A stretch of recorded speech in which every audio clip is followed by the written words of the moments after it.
staring at success. Arsenal are back on track. They may have stuttered in the league, but in the cup, they've been strutting their stuff.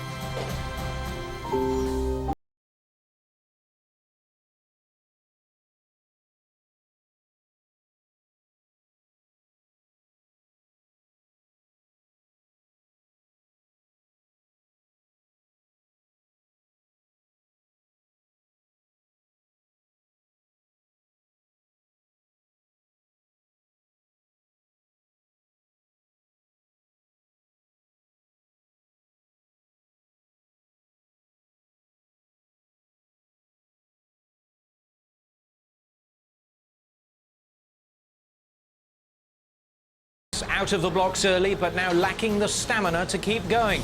But remember the last time they came to the Emirates? A long time, and we want to stay in every single competition, and we want to show that you can win things, and that's the best way to do it. Arsene, good luck. Thank you. Cheers.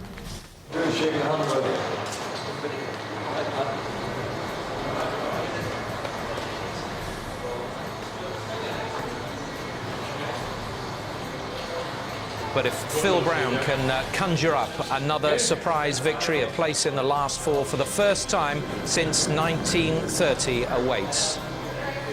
Arsenal have not made it to the new Wembley yet. Silverware, a memory. The 2005 win at the Millennium Stadium in the FA Cup, the last moment to savour.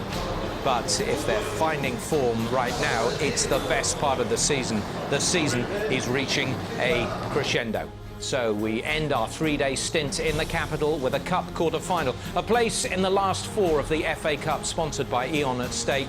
It's Arsenal or Hull. Good evening. Wembley is just 90 minutes away for one of these two sides and a semi-final berth against Chelsea. Will it be an all-London affair, or can Hull break the mould as normal service threatens to be resumed in this great cup competition? Alongside me tonight, Steve McManaman, John Hartson and Tim Sherwood. We're all expecting not a repeat of what happened here in the league. Yeah, I think we go into it round about the same type of form. The Arsenal are playing very well. Hull are underdogs, but you know, they're one game away from Wembley, so they've got nothing to lose tonight. They can play. It's a freebie, isn't it? They, just do what they want today. Well, exactly right. I don't think anybody really expects Hull to get anything tonight other than the fans and the boys in that dressing room. All the pressure is on Arsenal to try and get through. But I think Hull will take great confidence in the fact they came here early on the season and they won here. They will have a lot of belief out of that result. Obviously, that day they got here.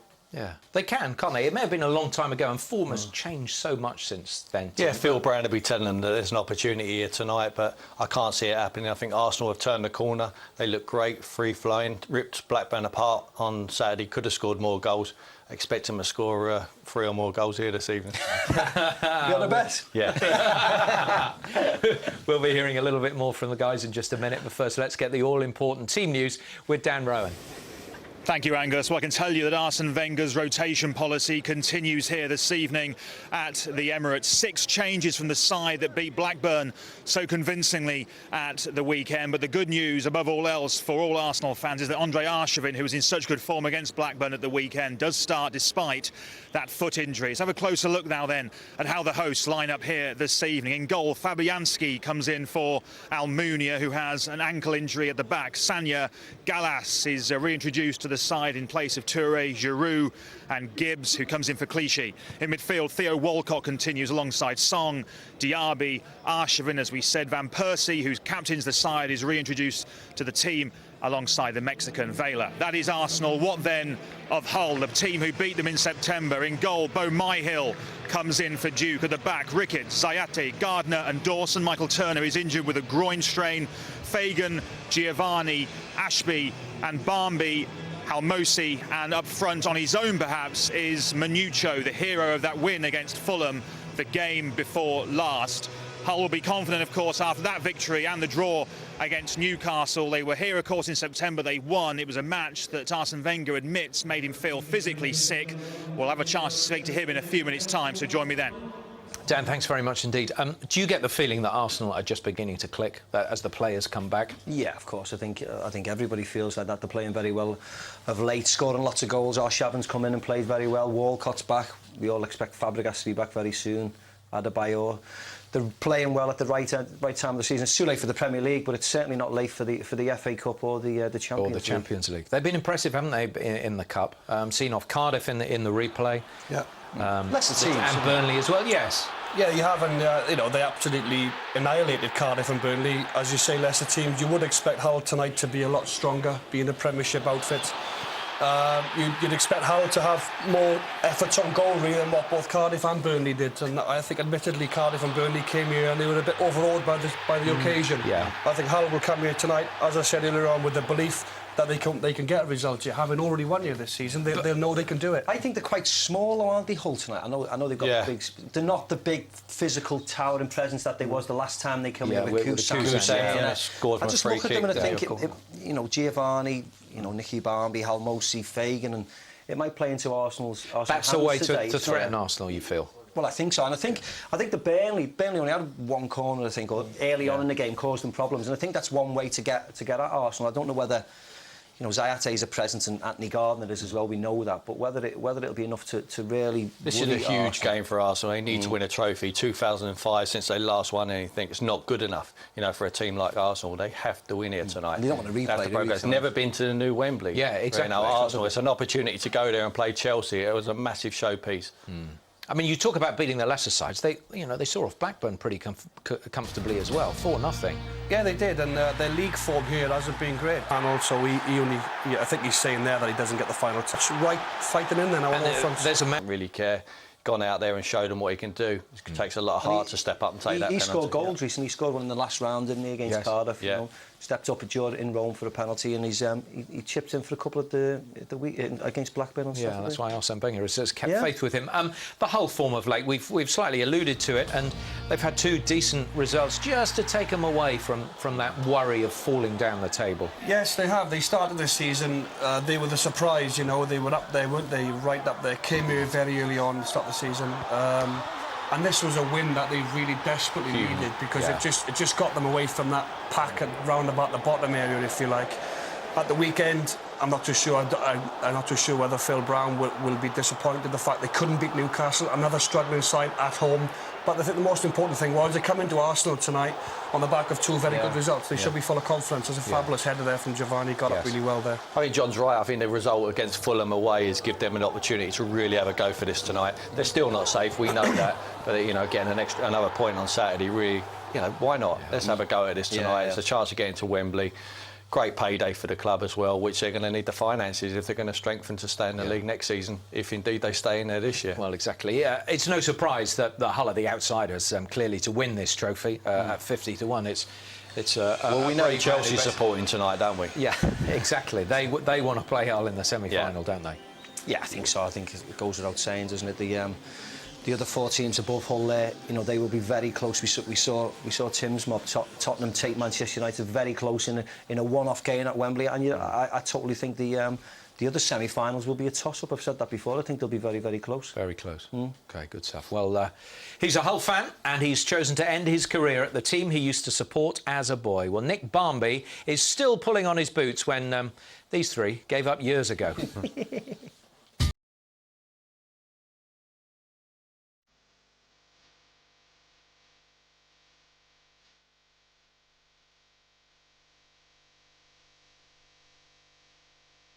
I always wanted to come back here. It was always an ambition to play for my hometown club, to play at a level where I know I could play and not to sort of see out my days and retire. So for what I've done here for 4 years, I'm very proud of the fact that what we've achieved as a club, and also put us on the map.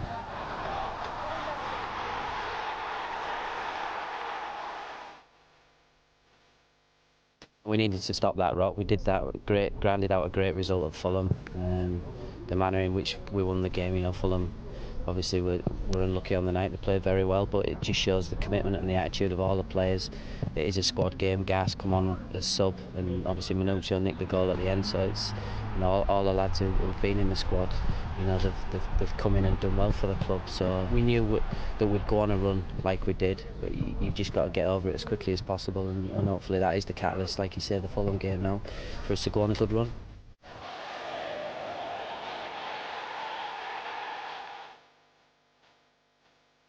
You look at what he's done for the club, the first manager to ever get the club into the top flight in its history. You know, it's fantastic, especially the season before in the Championship, where we nearly went out of the Championship. So what he's done is remarkable.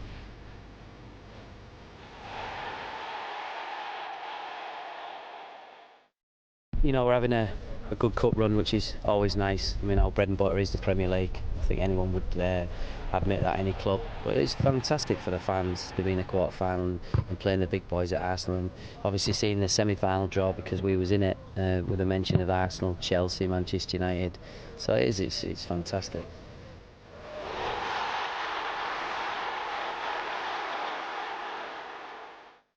Why not? You know, I think mentally we know that we can go there and win, but it'll be a totally different game. You know, I'm sure that they'll want to make that into a right. You know, they're a fantastic side, great stadium, so it'll be a great game for us. But a cup game, as we've seen this season, anything can happen in a cup game, and we're really looking forward to the game.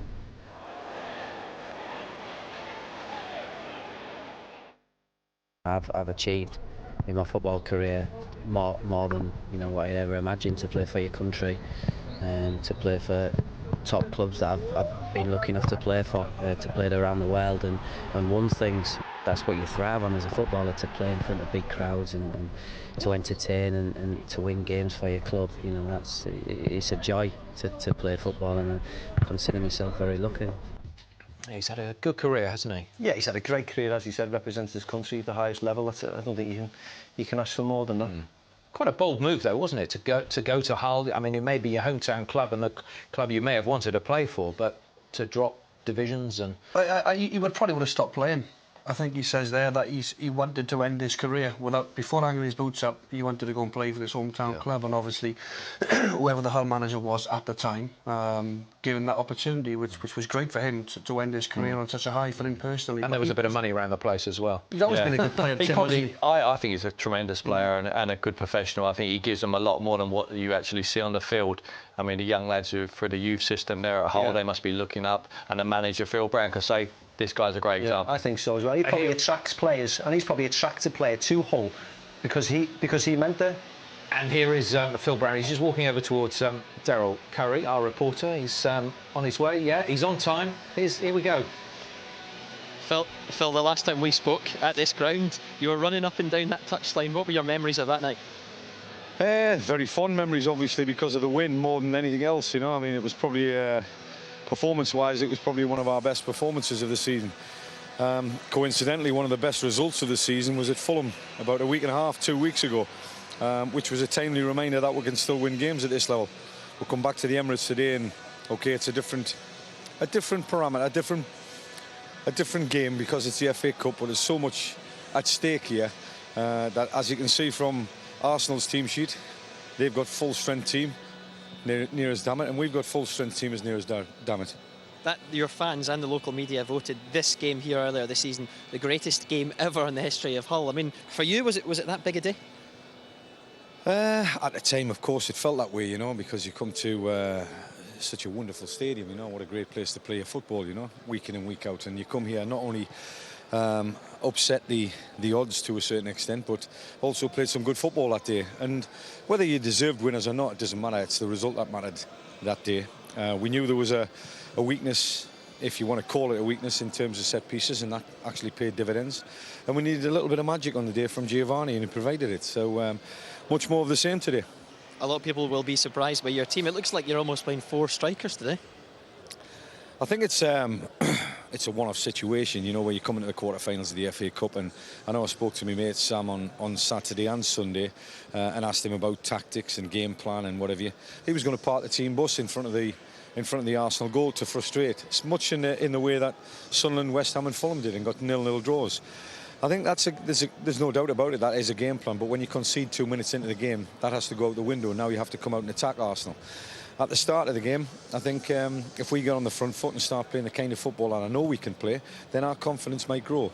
I wasn't too impressed, although we got a win at Fulham and we got a draw on Saturday against Newcastle.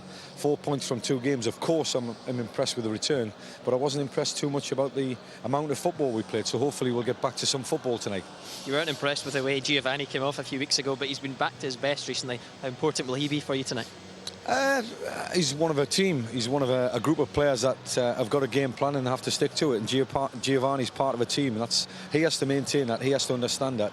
It's not about individuals tonight or any other game. There's no any one individual bigger than Hull City. Myself, Giovanni, doesn't matter who it is. But as far as he's concerned, he's got back into the groove with regards to hard work, and that's why he's picked tonight. Well, thanks for your time. I'll let you get back into the warm-up. Thank you. Thank you. Thank you. Rejoins his team for a little bit of a warm-up. Likes to do it with the team. Some managerial words about Giovanni being back in his team there. Clearly diplomatic, but he's been reprimanded. He's back in the side on merit. He's back in the side, and he was in. Well, he scored. He scored on against Newcastle, didn't he? So I think sometimes a kick up the backside does you the world of good, doesn't it? I don't think you can rest on your laurels. They've been struggling this year, and if he's been playing in the team that's struggled, he's probably struggled. So. Great. Last time he was here, he scored a wonderful goal. He's always capable of that. You know, no doubt Phil Brown wants a little bit more of that tonight. They'll definitely be able to play football against Arsenal, because Arsenal give you that space because they like to play, don't they? You expect them to be quite expansive with Vela wide and Walcott wide. So there's going to be lots of space for Hull. And I think they got the personnel to, well, certainly to knock it round. But exactly, and he talked about not parking the bus. You know, like Sam was thinking of doing on Saturday, which clearly didn't work after you went behind so early, because they won't do that. He will try and attack them in much the same way that he did back in. I mean, he's not going to go gung-ho, especially early on in the game, because it would be suicidal to do that. I think he's obviously, he said he spoke to Sam Saturday and Sunday, so maybe it was Saturday night and then into midnight and then they had another chat.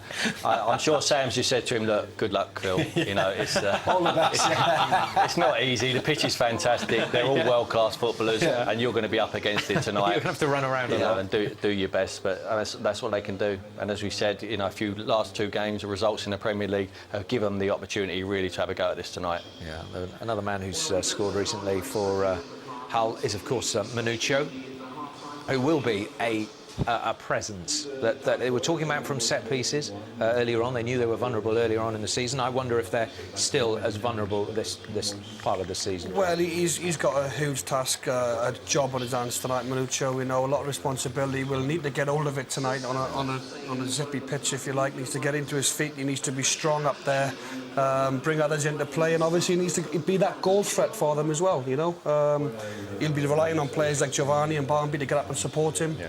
But no, he's a decent player. You know, Manchester don't take many bad players to their club, and obviously he's on loan this year.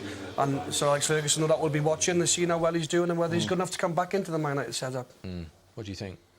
Is he good enough to come back into Man United? Yeah, I just wonder. I mean, when you come out to Hull and you play for... Well, it'll certainly help him, Angus, won't it? Like the lad at Tim's place, Campbell. It certainly helped him going to Hull last year.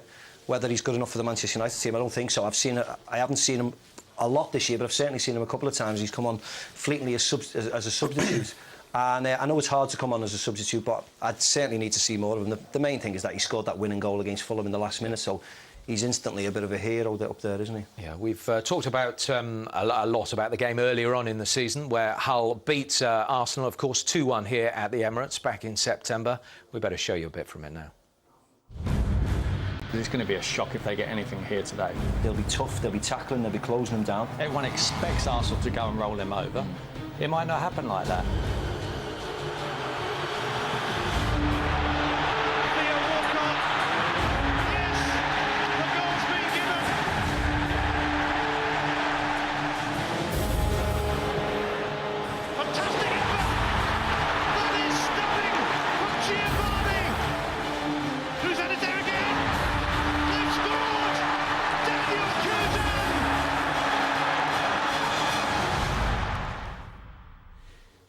If that's anything to go by, you won't want to miss this one. And if you're not already a subscriber, then press your red button now or visit our website at setanta.com or call us on 08712 00 33 22.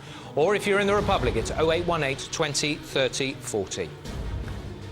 It's a big night out for Hull back at the Emirates in a season that has exceeded all expectations. But how should they approach the game tonight?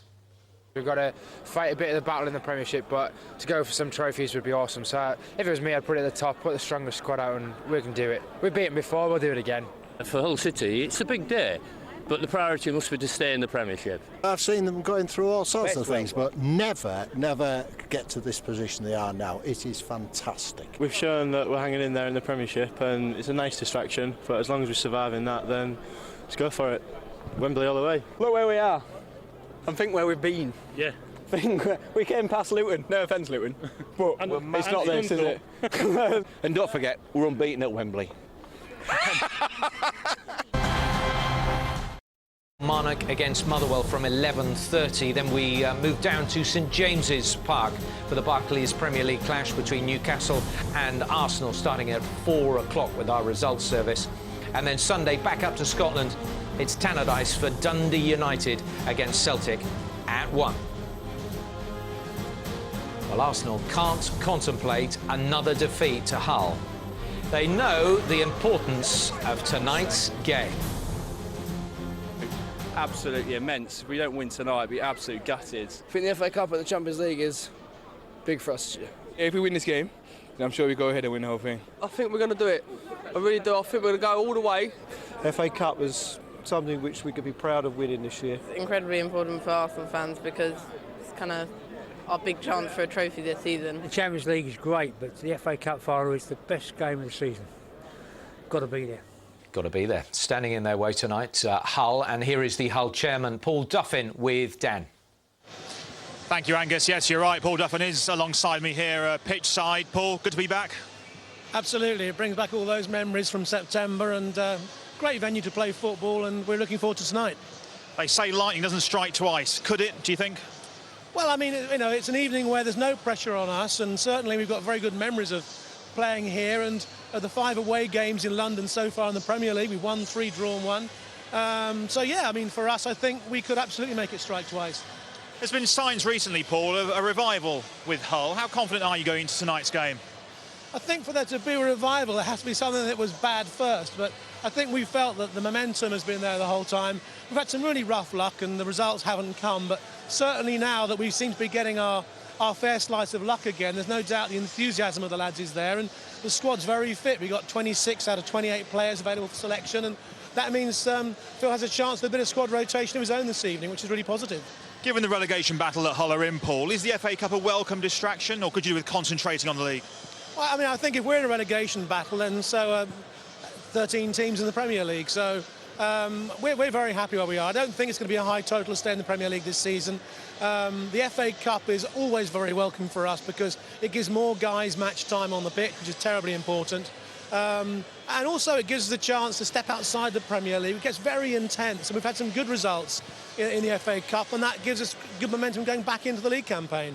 You had a great day at Wembley, of course, last summer to get promotion to the Premier League. What would it mean to you to go back there again in an FA Cup semi-final? Well, I think I'd rather be going in a final than a semi-final, but for the fans, it's a great day out. Although personally, I think that really you should be in the final of something to play at Wembley, but I wouldn't begrudge anyone their day there in the semis, and it's nice for us knowing that the prize that awaits us tonight is a semi-final against Chelsea, so fantastic opportunity for everybody. A long time since you were in semi-final, 1930, wasn't it? You're asking me as if I should remember that, Dan. So, yeah, that is the fact. It's been a long time, and but this squad of players, and with Phil as their manager, are very used to creating firsts, both for the football club and for the Premier League, and the way that we've taken on our maiden campaign this season. So I don't think we have any fear of that at all.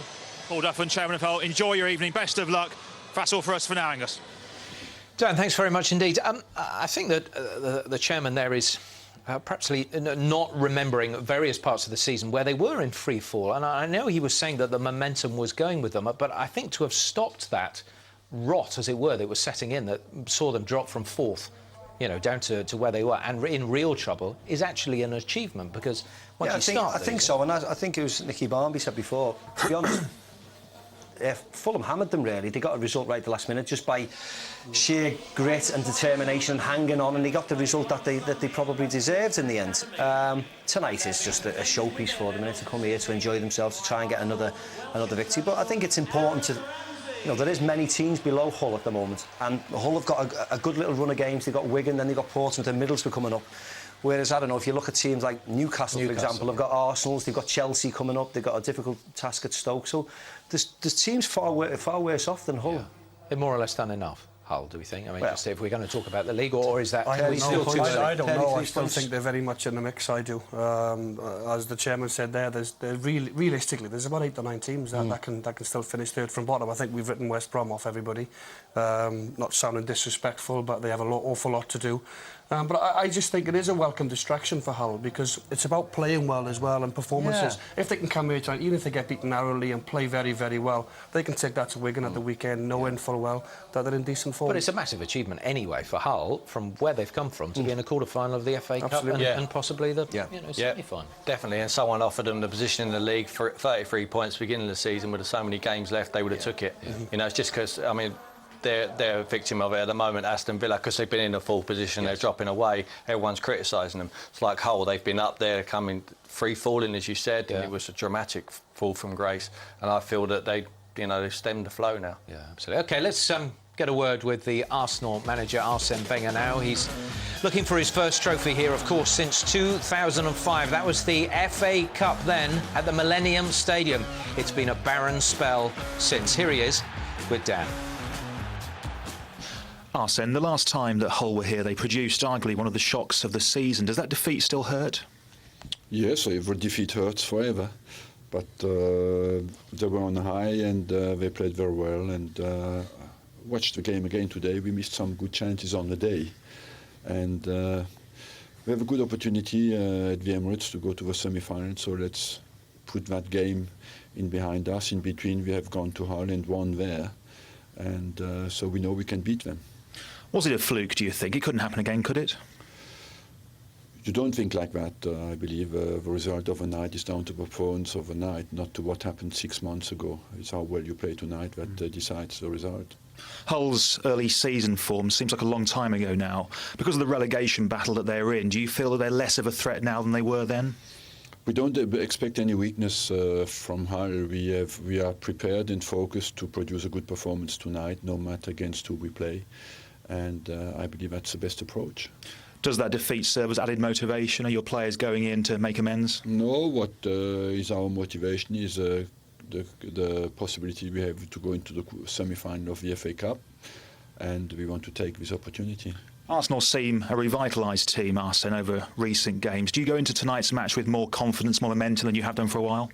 I believe we have been remarkably consistent for a long, long time, and that we are, I think, have created a long, long run, even if we didn't always score the wanted goals. But we feel strong, we are hungry, and we have a very exciting end of season to respond to all the challenges we face, and we are motivated to do that. Despite his foot injury, Andre Arshavin plays, he starts. Are you surprised? Not surprised, because I believe when you're a football player, you want to play. And the little cut shouldn't not stop you from playing.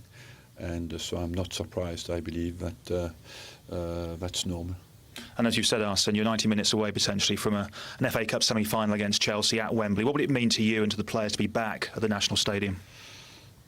What it means to us is that we keep winning and we keep qualifying, and that's what we want to do, because we know we have a massive challenge every 3 days for a long, long time, and we want to stay in every single competition, and we want to show that you can win things, and that's the best way to do it. Arsene, good luck. Thank you. Thank you. Cheers.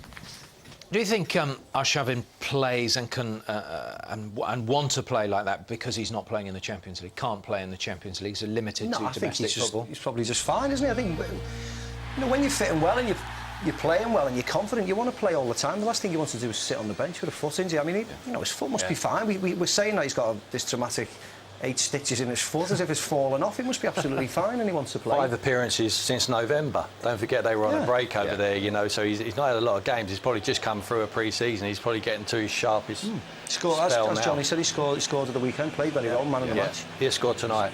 So he's desperate to play. It's a big fee, wasn't it? What was it, £16.5 million? So you know he's needed to come in and hit the ground running, really. After as Tim said, having not played a lot of football, but he's clearly a quality player. I think that's all credit to him as well, isn't it? He speaks English, doesn't he? Whether he was learning for a while ago, I don't know, or whether he's brought up with it. But he speaks English. He seems to have settled straight away. And we've all mentioned that he's an Arsenal-type player. We've said that many, many times. He's not a big physical presence. He's a playmaker. But I think he's added to the quality of Arsenal. He's a lot better than what they've got here, and I think that's a big, big plus for him. He was learning in English when Tottenham put in a bid for him. I think that was right. That 2 years ago. Yeah. Did you get it on one, Pavlyuchenko? He said he wanted to wait until he learned it. He was fluent. He wants a bit of experience before going to Tottenham. Slip through your fingers. Right, let's go over to our commentary team tonight. Craig Burley and John Champion.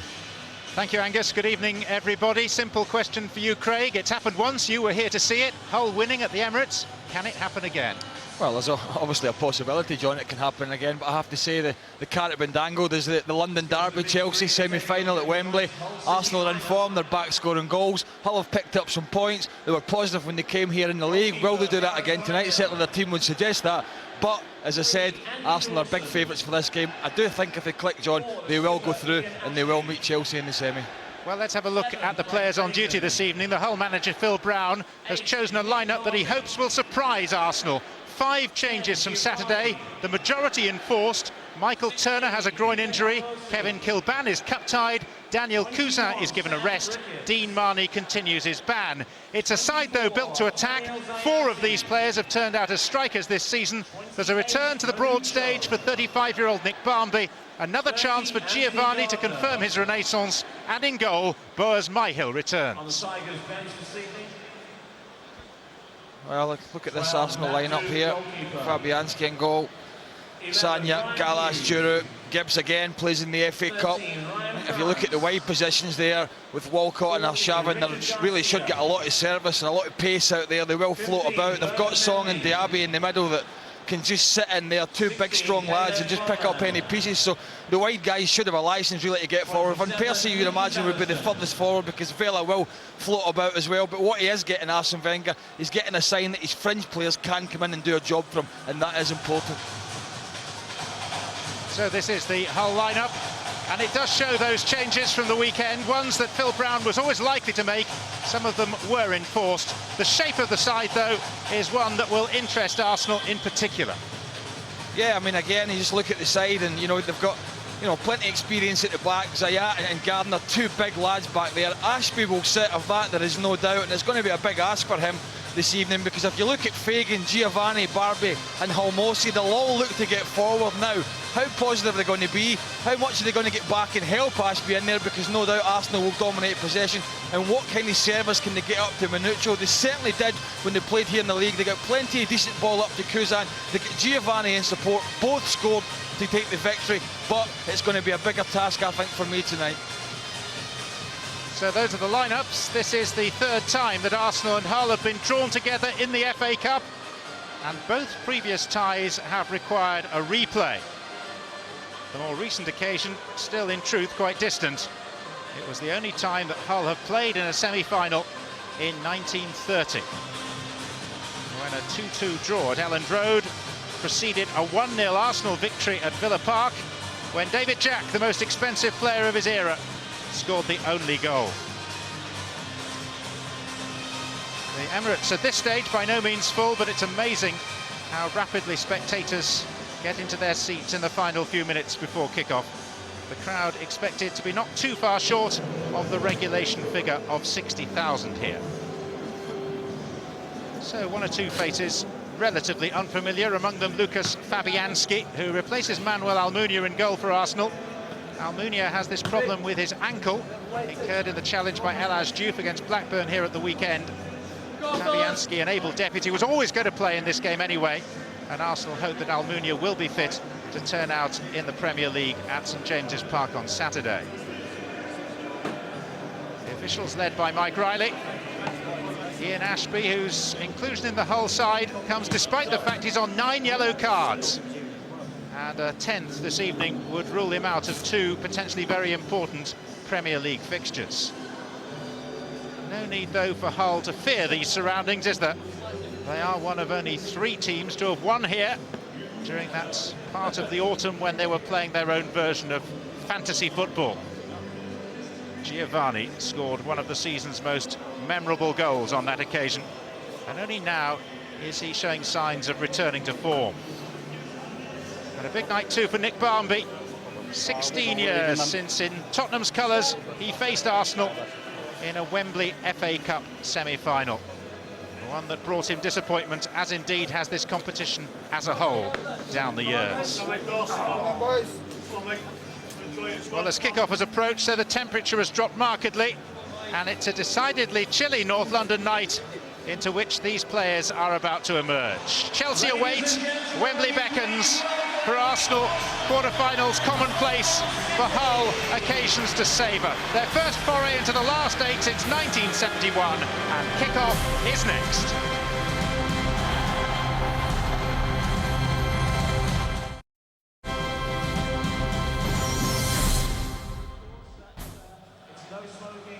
Can Hull repeat the dose, or will they have to take their medicine? Back to Craig and John. Well, there's a new element since the last meeting here. Andre Arshavin is not just talented, but also clearly tough. The new pink boots jettisoned tonight after that injury to his right foot, but 8 stitches have repaired the body, and the mind is clearly very strong. And not the only artist on display. Giovanni showing signs of a return to form. He scored from 30 yards here in September. Whilst next to him, Nick Barmby, the oldest player on the pitch at 35. A rare start these days, but one for him to savour. Signs that Arsenal are rediscovering their old selves. Hull with a chance of reaching the last 4 of the FA Cup for only the 2nd time in their history. Arsenal's 80th game at the Emirates Stadium, and they've lost just 3. One of those, though, against Hull City. Kieran Gibbs at left-back this evening. Gael Clichy has been given the evening off. This is Giovanni. Dawson. Sanya in front of Halmosi. Confirmation at the bottom of your screen of the 2 lineups this evening. Giovanni, Manuccio. I just turned his back on it there, Manuccio. It's a decent little ball in from Giovanni there. Awareness was poor from the big striker. You do feel Arsenal now, John, are just starting to click. I know there's some changes again tonight, but they're at home. They're playing some smashing football recently. It's back in the goals, playing with confidence. A good result in the Champions League. The Premier League, you would imagine, is, well, it is, it's out with their reach. I'm not going to do that. But, you know, FA Cup, Chelsea, semis, big carrot to be dangled.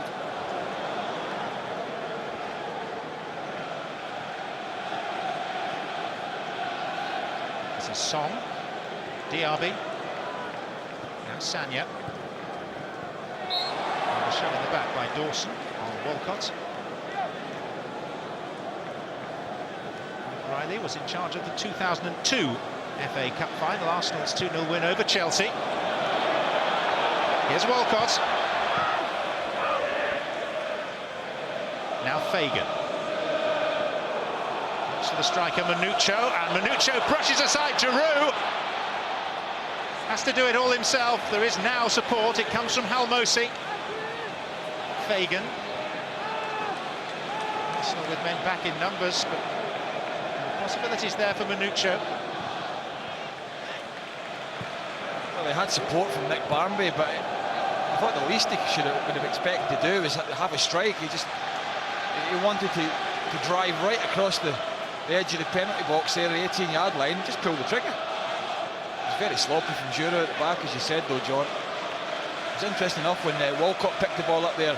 Andy Dawson just sat off him. In the first game here, no Hull won, but he gave him a bit of a roasting for an hour or so. I think he's a bit worried about the pace of Walcott. Fagan. Barmby. Started brightly, confidently, Hull.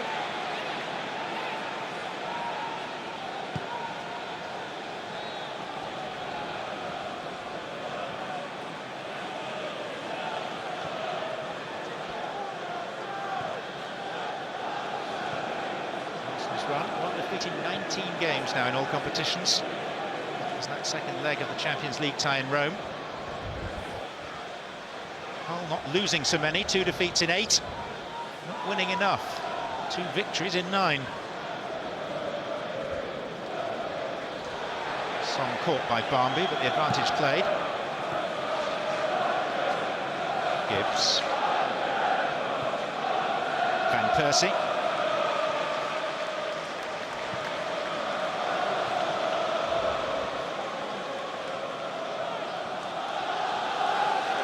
Diaby.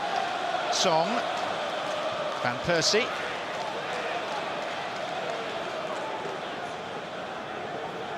This is Giovanni.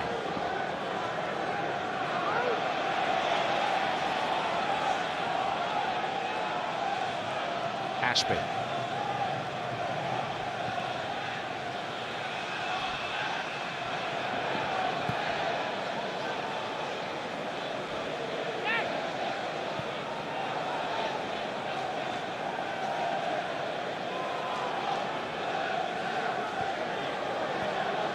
Dawson.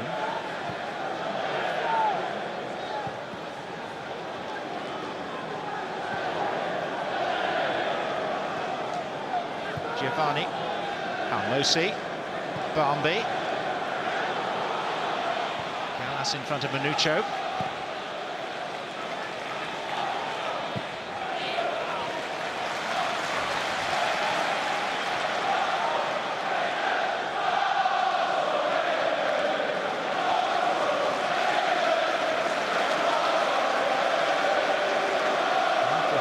Start, the crowd have found their voice.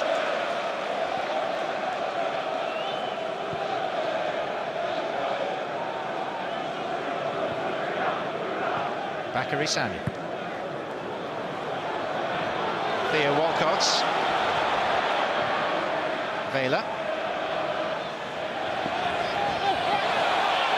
And a free kick given against Gardner on the say-so of the referee's assistant. Yeah, a little nutmeg there from Vela. Just watch it. Blocks him right in front of the official there. Probably a bit of 6 and half a dozen there. He tripped over his own foot, I think. Maybe a little bit fortunate to get that.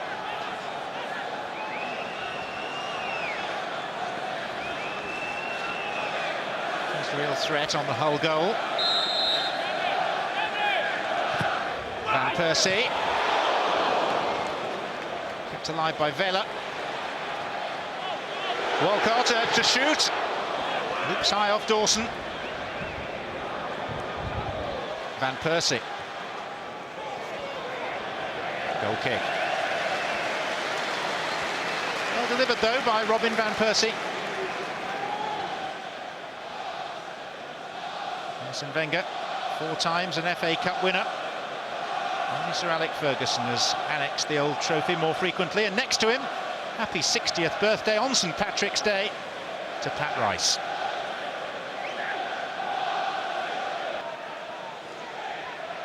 Comes in more than anything else by Manucho, who's on loan from Manchester United.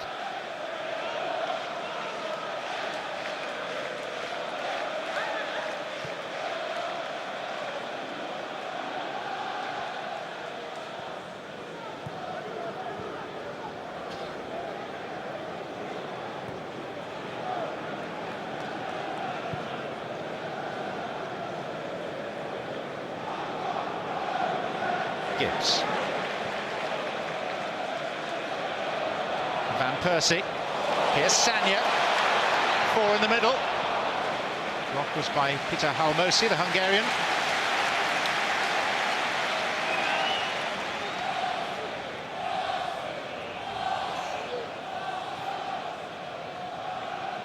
Gallas.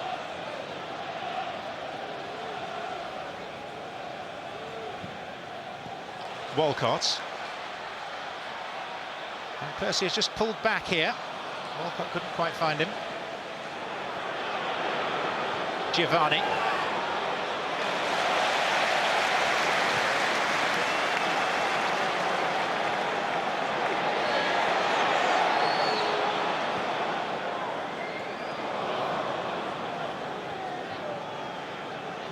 Ashby. Manuccio. Fagan. Here comes Barmby. Free kick is Arsenal's though. Yeah, Gibbs did well there. Just slow build up from Arsenal, and I've not been able to find that quality pass at the end.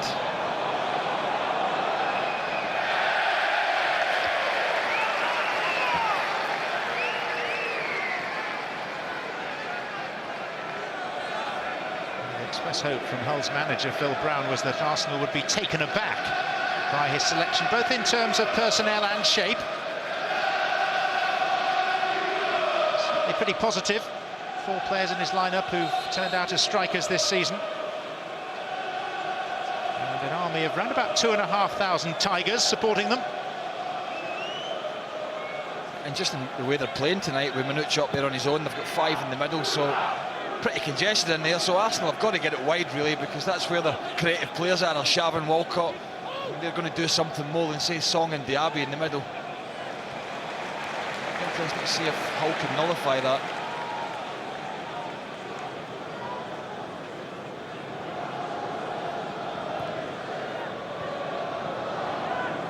Alex Song. Diaby. Sanya. Out of play, goal kick. Drifted out before drifting back in.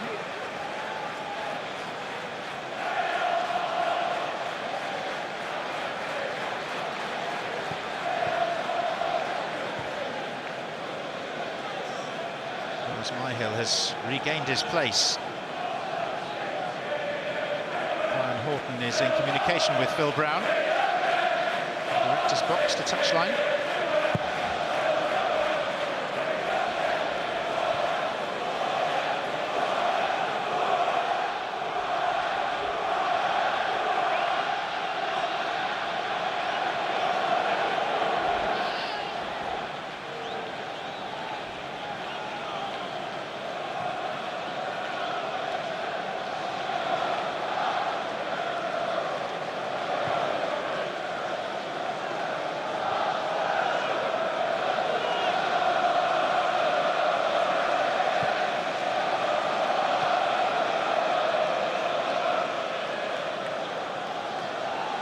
Gallas. Van Persie. Zayat got enough of the ball. They'll have a free kick anyway. They might have preferred the advantage. See, that's the one thing I think Mike Riley's got to improve on for me, is just letting the game go a little bit. You know, Mark Halsey refereed the game last night. I think it was West Ham, West Brom, and he just, you know, he's always. What a moment for Nicky Barmby. After all he's achieved and experienced in the game, at the age of 35, born in Hull, raised in Hull, lifelong supporter, and his first goal in the FA Cup in more than 8 years.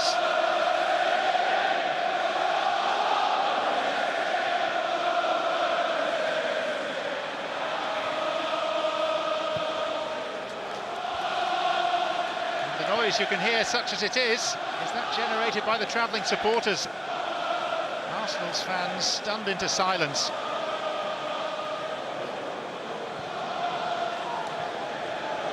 Fabianski left completely helpless by the hefty deflection of Giroud.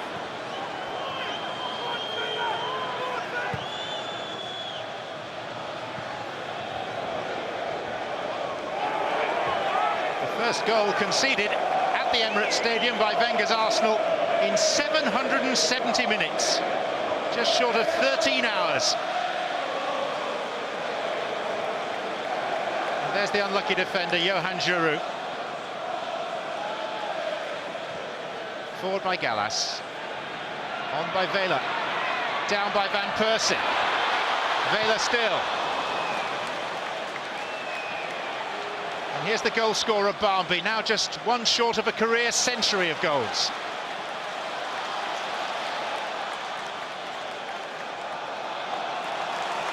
Song. Well, that has stirred things up here. Gibbs, lovely ball in.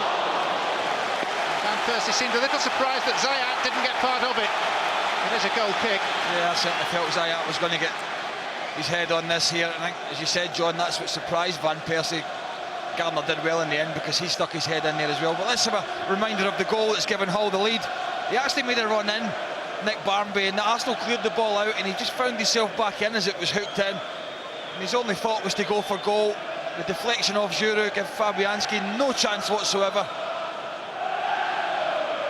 And well, are they going to do it again? Are they going to try and hold on, John? What are they going to do, Hull? Do they stick? Do they twist? It's a long time to hold on. Just the 75 minutes. Yeah. Just thinking, Arsenal not got that sharp in the game at all so far. Can't remember having the touch really.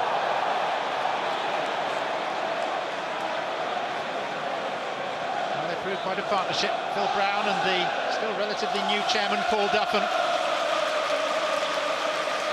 It's quite a roller coaster that Hull are on. I'm just talking to the lads before the game and saying, well, is it a risk what Arsene Wenger's doing? And I think the general consensus was that they should have enough, and that might still be the case. But you know, I suppose at the end of the day, they've got an FA Cup semi-final to play for, and you know, it isn't his strongest team, so you've got to keep that in mind.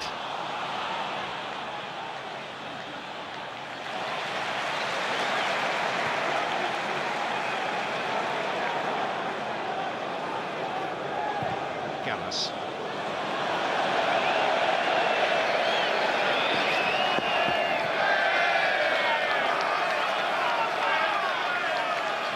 Kick. Both the goals that Arsenal have conceded in 2009 at the Emirates Stadium have been two unlikely goal scorers. With respect to Nick Barmby, because his predecessor in that role was Carl Dugard of Plymouth back in the third round on the 3rd of January. In between times, 8 consecutive clean sheets on home soil for the Gunners.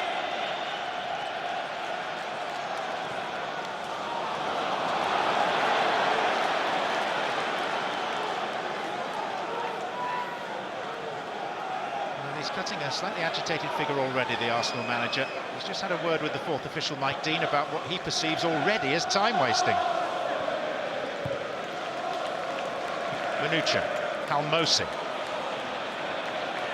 course, when Hull won here in the Premier League in September, they also scored the first goal, but at the wrong end, a McShane own goal. They had to come from behind to win 2-1. Here's Giovanni, who scored from this sort of distance. Well, it was up the other end he scored, but you're right, it was a similar distance from a similar angle, and on that particular occasion he got a brilliant strike on it, right where put the laces through it, got a bit of dip in there as well. And well, this surely must liven Arsenal up, because, well, in truth, they've not really got going. The two guys in the middle, Diaby and Song, have been pretty poor in terms of possession so far. Quite a tale for Nick Barmby, most of whose achievements seem to have been a fair old time ago. 8 years since he won an England cap. He scored 1 Premier League goal in the last 6 years. And as we explained, his first FA Cup goal since he scored for Leeds against Liverpool in January 2001. Arshavin. Ricketts there. And clearing via Gibbs for what will be a Hull throw-in.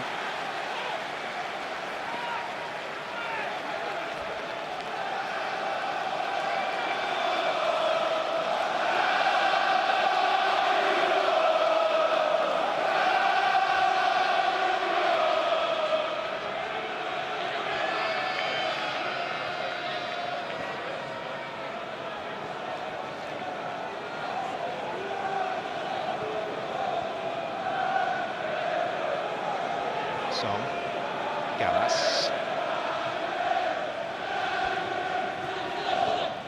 Walcott, Ashby,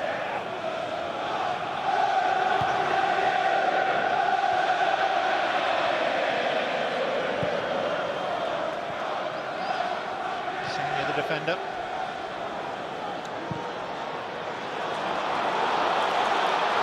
Walcott. Barnby couldn't reach him. Dawson blocks it. Corner. I didn't have much in terms of support there for your Walcott, but certainly the pace to get away from a couple of challenges. His heels were clipped, but he stayed on his feet. They've really got to get the ball out to him a bit more often and get Arshavin in the game. Van Persie with an angle. Again via Dawson for a corner. Again, this is this point we picked up on in Hull before, only sending one out to pick up at corner kicks, which is what they did there. And that allowed Van Persie to get in. They are sending two out now, but I remember back to the league game against Spurs when they get punished doing a similar thing. Giroud, Song, DRB, plenty of height there. Van Persie in. It comes for Walcott. It's a horrid slice. Gallas. And Arsenal so far nowhere near as sure-footed as they have been the past couple of weeks.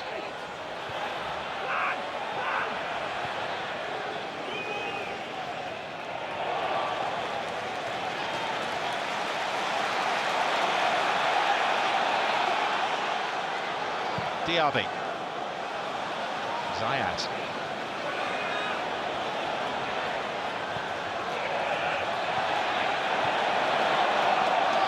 Giovanni. Egan's begun to motor down the far side. Well played by Gibbs.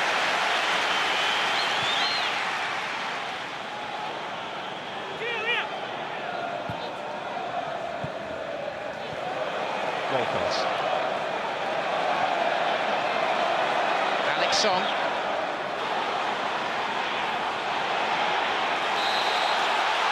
Duran is got away in the end with getting a free kick. He was just about to lose control of the ball, and Gallas has got a caution. I wonder if Gallas got a touch on the ball here. Certainly, once he goes off his feet, he's got to do that.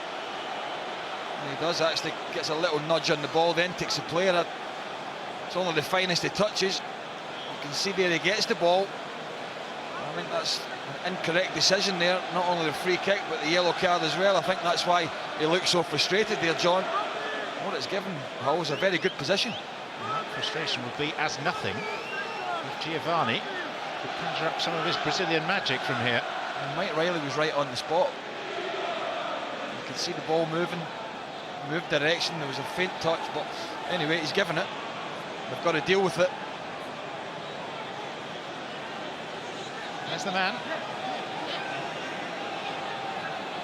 Dawson does provide a left-footed option, but Giovanni looks full of purpose and concentration. Get to the goalkeeper's right. And in the end, he got across to help it away.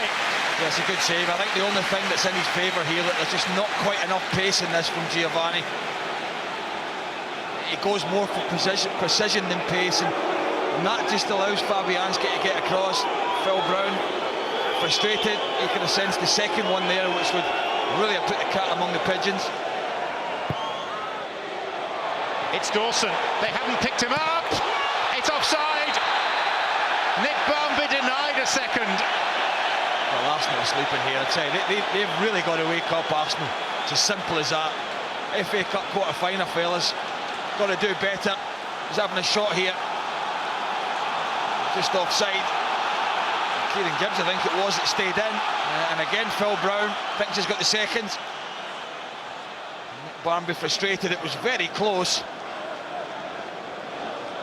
Well, he maintains he timed his run perfectly. Would have been his 100th career goal.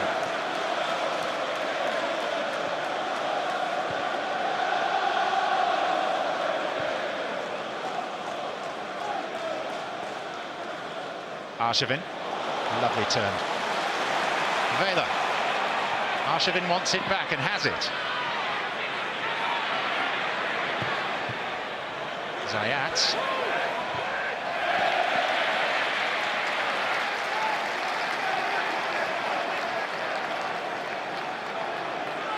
Well, Hull haven't come here, John, to sit in, have they?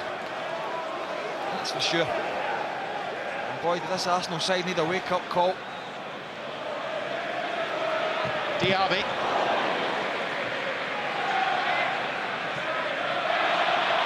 Now Fagan.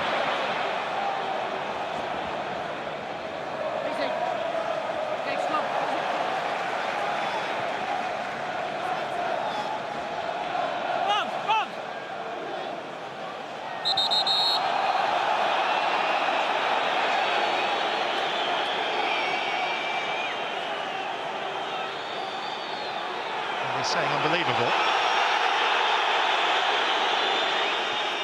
I wouldn't say the scoreline was that, but 2-0 might have been. Dawson. Minuccio.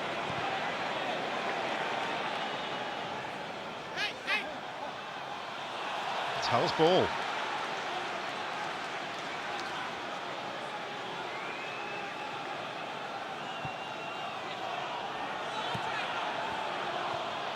Sam Ricketts. Giroud.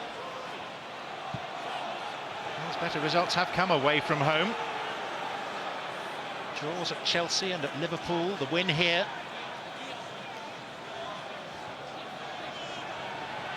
Fagan. Diaby. Minuccio tackling back. That's the centre forward.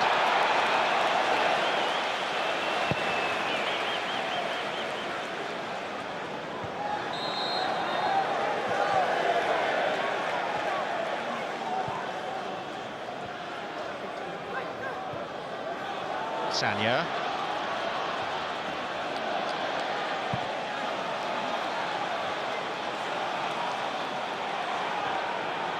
Walcott. By Halmosi, it's found Diaby. Song. Arshavin. Vela.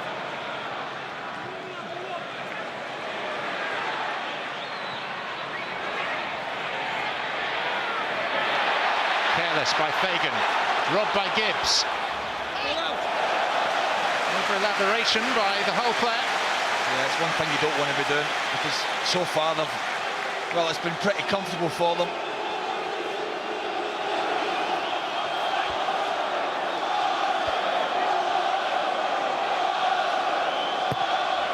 Arshavin's kick. It's out of the air by Myhill. He lost his place after a 3-1 defeat suffered by Hull at the hands of Arsenal at the KC Stadium a couple of months ago. Matt Duke has been performing pretty well.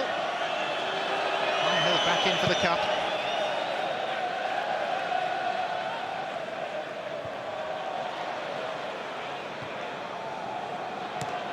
Van Persie has stayed down after the clash with Anthony Gardner. Yeah, it just catches him here, Gardner. It's the one thing they haven't really got, Arsenal, was that target man up front, or that bit of physical presence. No Adebayor, no Bentner, he's on the bench. Let's have a look at this well-worked set piece again. You can see there's 4 of them offside there, more importantly. Back post, Nick Barmby, who eventually puts it in. Arsenal get away with that. Look how many Arsenal shots were in there. Nobody was picking up. And Persie's not happy. He's claiming that an arm was used by Gardner. That's the man whose deflected goal separates these teams.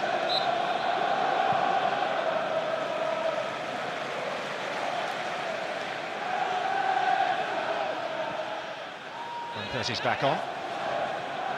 Arsenal restored to the full complement.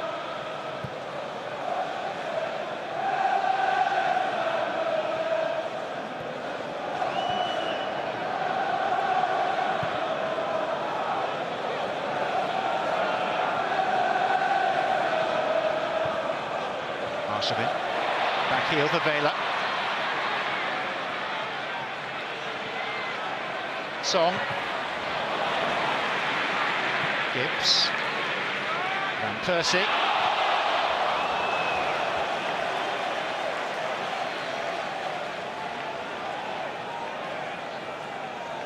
International football returns to Setanta at the end of next week with a double bill. First up, England's friendly against Slovakia, exclusively live from Wembley, followed followed by Scotland's important World Cup qualifier against Holland in Amsterdam. Both games live only here on Setanta, and that's a week on Saturday.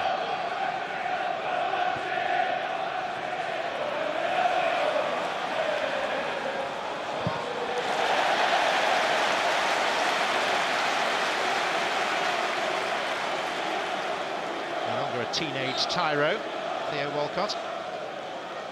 His 20th birthday yesterday. Yeah, front four for Arsenal haven't got going. If you call them a front four, if you push Walcott on and Arshavin, you've got Vela and Van Persie. They haven't created anything yet. As I said, I don't think they're going to expect that from the two guys they've got in central midfield, so they're going to have to get it from those guys that I mentioned. Van Persie, Arshavin, bearing down on Ricketts, finding an angle. Too far wide of his own goal from Gardner. Yeah, good defending. I wonder if Myhill was getting here. It was tracking towards that far corner. He certainly dives a little bit late. The goalkeeper defender bails him out. Arshavin, Diaby, and Ashby. The defending by Hull just a little more hurried now.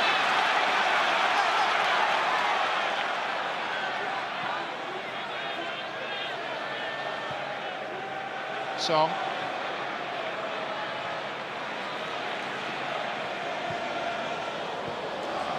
Posing questions that Hull City are finding slightly more difficult to answer. Still, Arsenal trailing.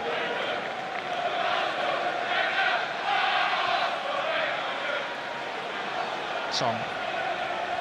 Walcott. Nearly. That's all about his first touch. I think he feels he should have had a corner here. That's a better ball from Song into Walcott here. Poor first touch, really.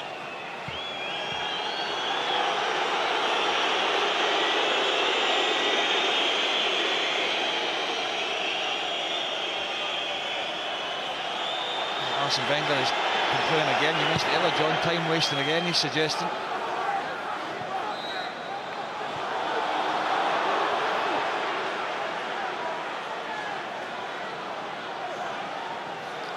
Well, he has further cause for unhappiness now as Hull are awarded this free kick. Never a good sign for Arsenal when their manager is standing up.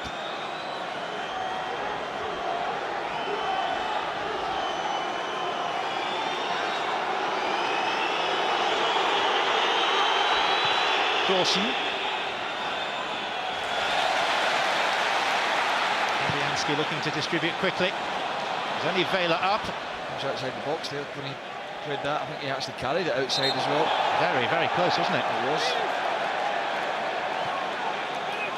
Obviously, the referee's not in a good position to see that, but the official must have been looking across at it.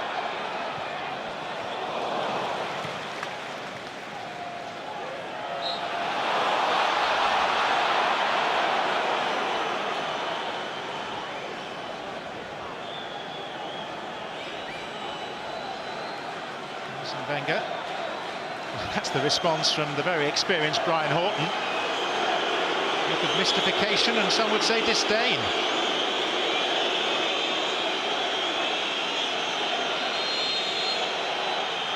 And Mike Riley now is calling over Robin Van Persie, who's been chuntering away for the last 5 minutes or so. I will say though that they are taking a long time over set pieces, John. I think they're borderline at the moment.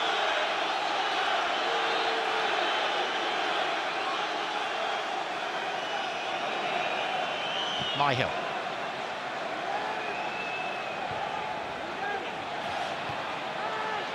Ashby. And that's a free kick. Fagan fouled by Gibbs. Yeah, that's clumsy again. I think that's just inexperience. It's one of those challenges he's not going to get there because the way Fagan's body is, he's always favourite, and he gives another free kick away. Arsenal fans frustrated, but it was the right call. I think they shouldn't worry so much about the so-called time wasting at the moment and concentrate on getting their own game together.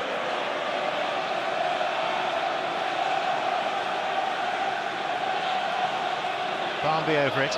Al-Mosi not too far away from it.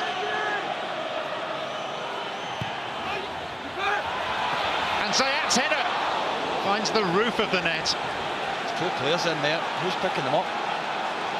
You watch them. Two unmarked, three just under a bit of pressure from Fabianski. Zayet comes out to punch it, misses it completely. Could easily have been the second. Living every moment from his grandstand seat. Phil Brown, who was part of a famous cup win at Arsenal, albeit at Highbury, 15 years ago with Bolton Wanderers. George Graham's side, knocked out of the cup by Bruce Rioch. One of the days that helped Bruce Rioch eventually get the Arsenal manager's job. Fagan.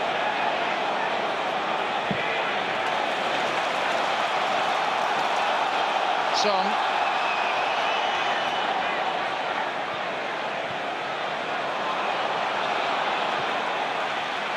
Arshavin. Here's Gibbs. Zayat with no nonsense. Here come Arsenal again. Sanya. Carlos Vela. Song. Bromby's getting through a fair bit of work. Dawson. Not much distance on that. And Minuccio goes down. It's the referee plaintively, and there's no free kick.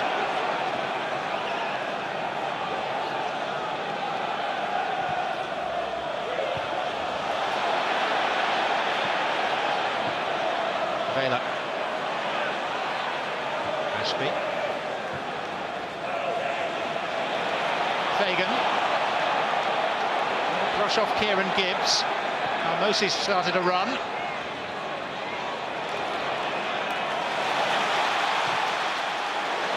It's a decent cut and thrust to this tie.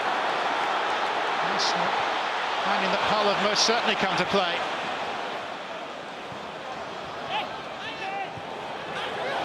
Sanya. Walcott.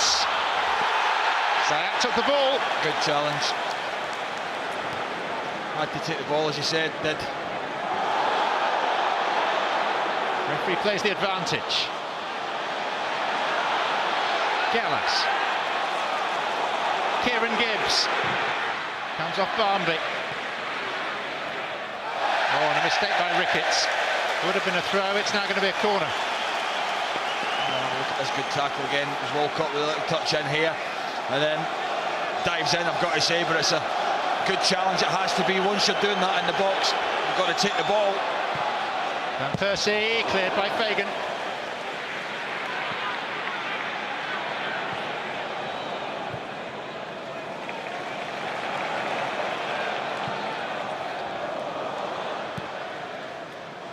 He's joined us late. The goal scored by Nick Barmby, albeit with the aid of a considerable deflection off Johan Giroud in the 13th minute. What they're doing, Hull, they're just leaving Minuccio up. They're getting bodies behind the centre Arsenal goal and then break us down. Which Vela tries to do. Just too strong for Van Persie and for Walcott. Yeah, it was a better ball in, wasn't it? Just the pace on it, and Van Persie just couldn't get himself in there, and nor the pacey Walcott at the back post. Even if you look at how quick those two players are, but you know, it's the perfect ball in really. If they did have a striker in, keeper can't come for it, defenders facing their own goal, all it needs a touch. And a better little spell for Arsenal.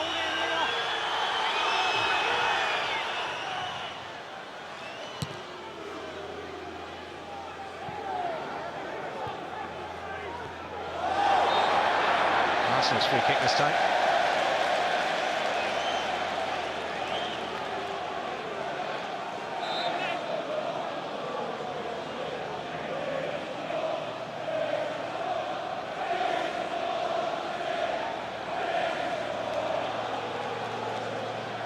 Bakary Sanya. Out by Dawson. Gibbs. Good shout for handball against Minuccio.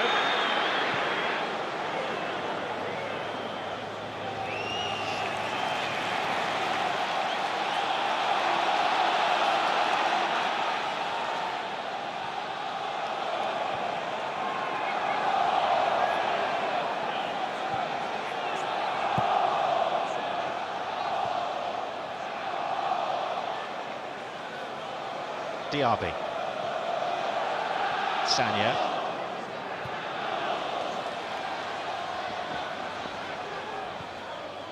Diaby.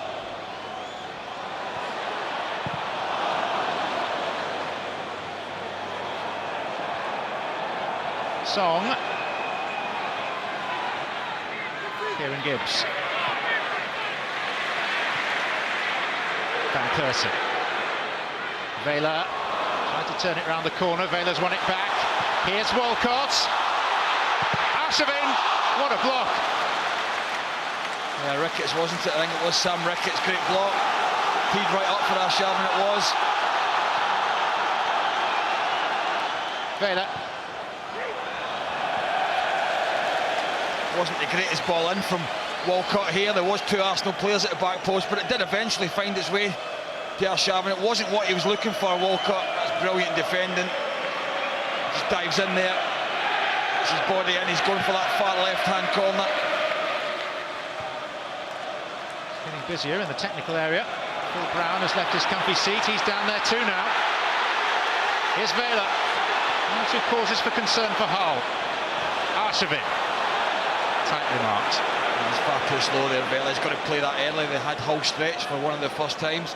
Committed 3 or 4 forward, Hull.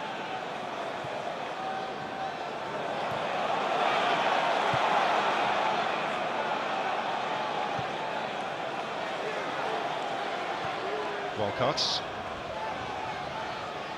Sagna.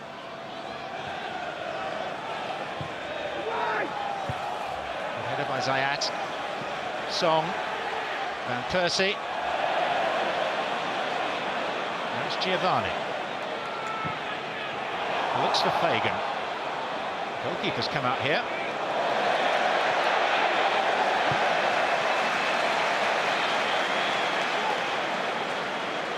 Hull's first appearance in an FA Cup quarter-final for 38 years.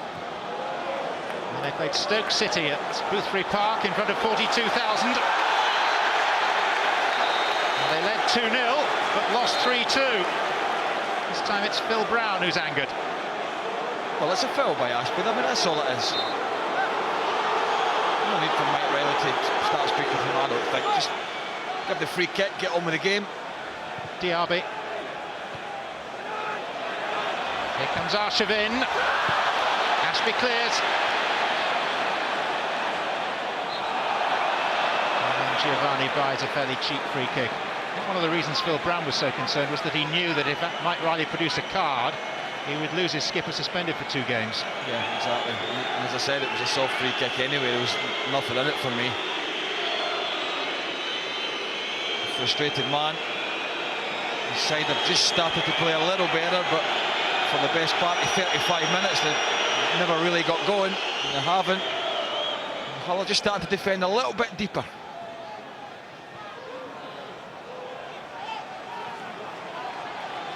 Could be that half-time will come at a good time for Hull City.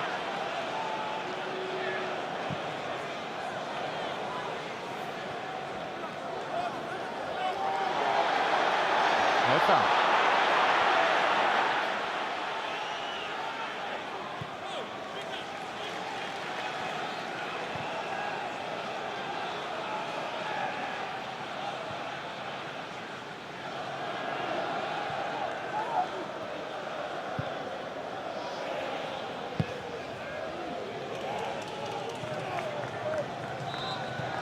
I think Arsene Wenger's got to be thinking about changing it at half-time. I don't think there's any point waiting. He's getting nothing from central midfield. I think Arshavin's been a couple of occasions he's got in, but just drifting in and out of the game, really. Not really seen the best of him so far. He has now won a free kick.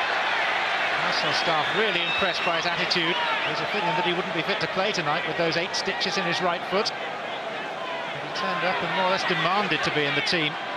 We've got Danielson on the bench, who'll be better going forward than any of the 2 midfielders we've got at the moment. We've got Nasri to come on as well. We've got Bentner, and they could, for Vela maybe. This will appeal to Arshavin. Ashby's header.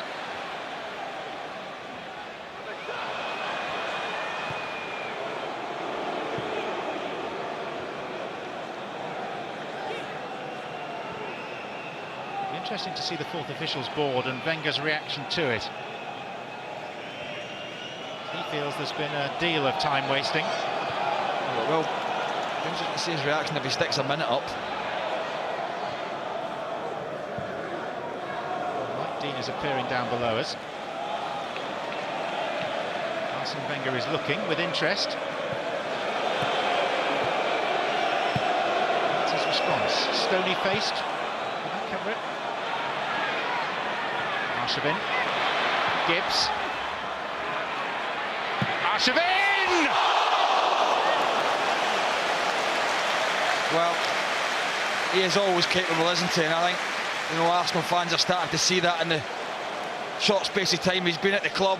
It just comes out off the outside of the right foot, so it's always just spinning away from Myhill's left-hand post, probably a yard wide or so, but from one or two angles in this ground, maybe I felt it was closer than it was. Got to get him in the game, John. They've got to get Walcott in the game as well, because Hull have played him quite well so far. Almost coming back and helping Dawson.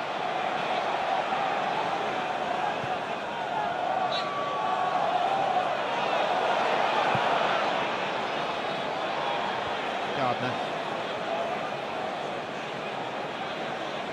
Almosi. Barmby. Foot race between Gallas and Manuccio, with Fabianski joining in later. Decisively.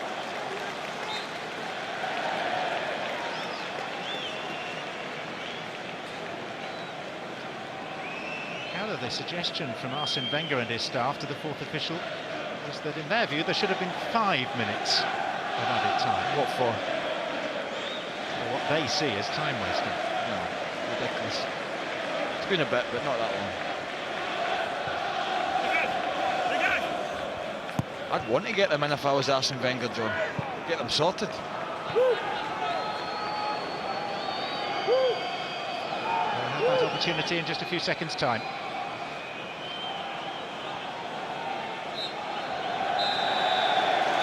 Arsenal have never lost a cup tie at the Emirates, but they're losing this one at the midway point, and there are animated discussions involving the management teams as they head down the tunnel.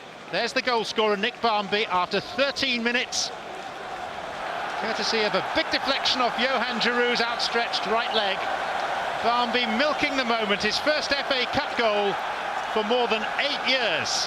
And it is that goal that gives us this surprise half-time scoreline at the Emirates of Arsenal 0, Hull City 1. Don't forget, of course, that the semi-final that the winner of this game will appear in is live on Santander Sports on Saturday, the 18th of April at Wembley Stadium. Well, Arsene Wenger must hate the sight of Hull. They've done it once. They're 45 minutes away from doing it again.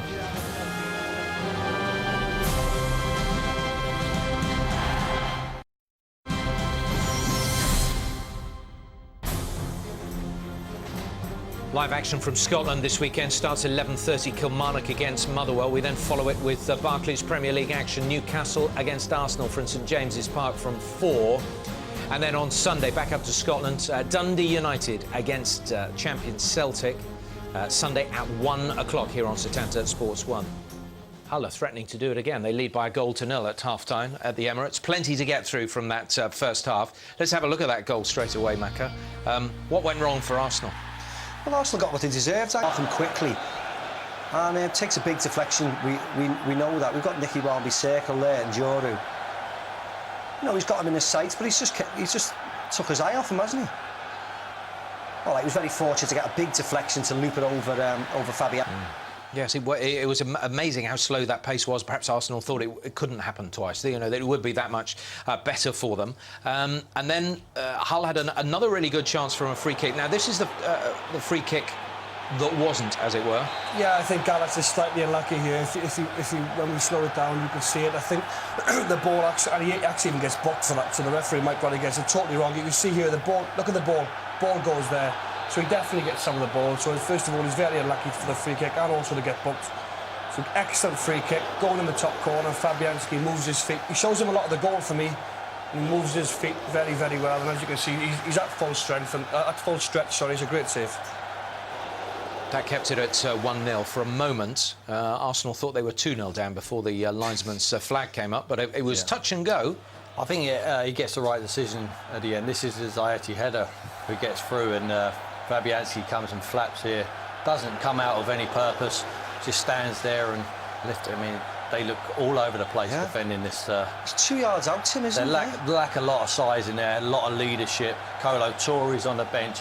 I feel it's a big risk. It's the biggest game of the season for Arsenal. To stick in Giroud, he's not having the best of the game. You need a leader out there. Kolo Touré's got immense, so much experience. He should be in that starting lineup today for me.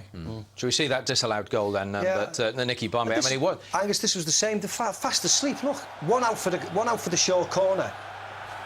I think Zayat's there blocking Song out, very clever blocking it, and he's just about. Thankfully for Kieran Gibbs, who was getting out. Yeah. Otherwise, the 2-0 down, and it could be the end of the game for them.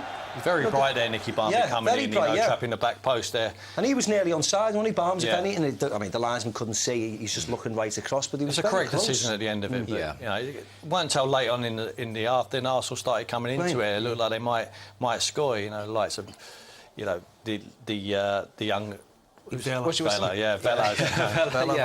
started moving, struggling to get the ball into it, and they're playing too many straight balls, not getting on the second balls either.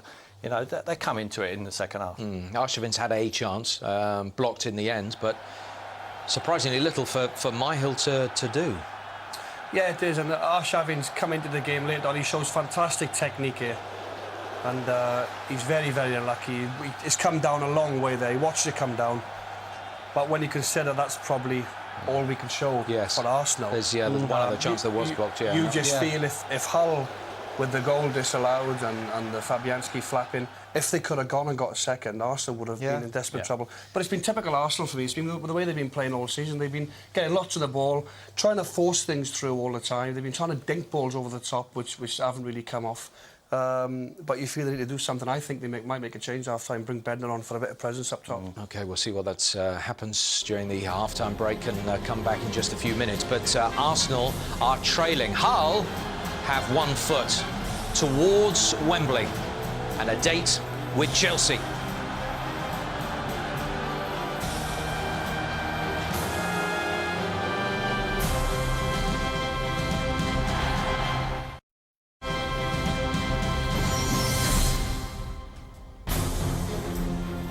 Next stop of the Florida swing is at Tampa Bay for the Transitions Championship. You can see it day run starting 7 o'clock over on Setanta Golf. Hull lead by a goal to 0 at half-time. Changes at half-time made by Hull. Let's go back to John and Craig. Yes, here comes Brian Hughes, who is replacing Ian Ashby, the skipper, who has succumbed to a hamstring strain. Nick Barmby is taking over as captain. For a team that already, with its deeds this season, has ensured that the city of Kingston upon Hull is now famous for more than just the Humber Bridge, for Philip Larkin and for a passion for rugby league. They've really made their mark in the Premier League, certainly, and now in the FA Cup. Here's Theo Walcott for Arsenal, who are unchanged. He's took back by Halmosi, and Arsenal have an early free kick. Well, has the half-time team talk from Arsene Wenger? Is it going to do the job? Can Hull see it out? 45 minutes away from a semi-final, 1 goal up. Defended pretty well, as the lads were saying at half-time. Really contained Arsenal to only 1 or 2 half chances. Oh, yellow card here. Halmosi for not retreating 10 yards when asked to do so by Mike Riley.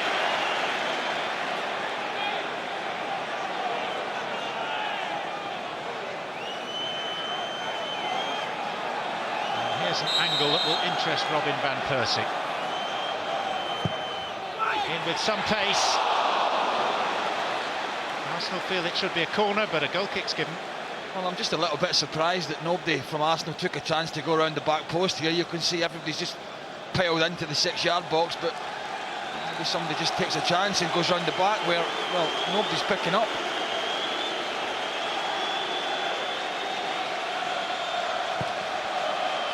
calmer, Arsene Wenger, than he was for much of the first half.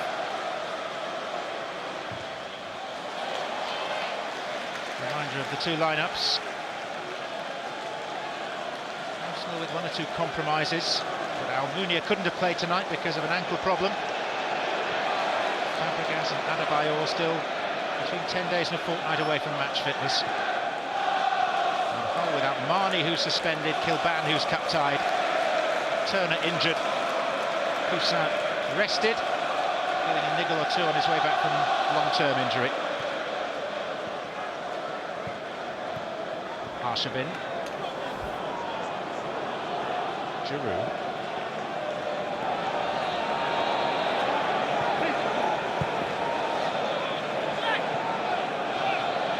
looking for a comeback that would lift them into their 26th FA Cup semi-final, which would equal the record established by Manchester United.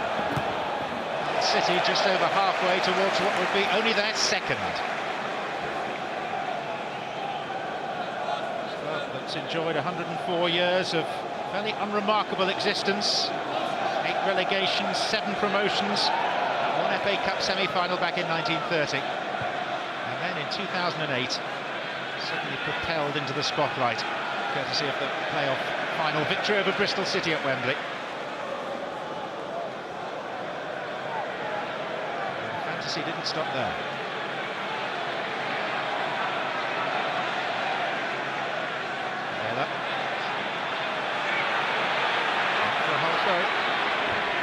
Again, it's just a straight ball from Diaby. Tim picked up in that at half-time, just half a dozen times in the first half. Diaby, you know, just launched a long, high, straight one right down the throat of Zayat and Gardner. I mean, if you look at who's up front for Arsenal, they're not going to win any headers, are they? It's not the ideal ball that the two strikers would be looking for. Vela, Diaby. Arsenal pressure did increase markedly towards the end of the first half. Here's Walcott running at Dawson. It's come to Fagan, and he'll accept the throw.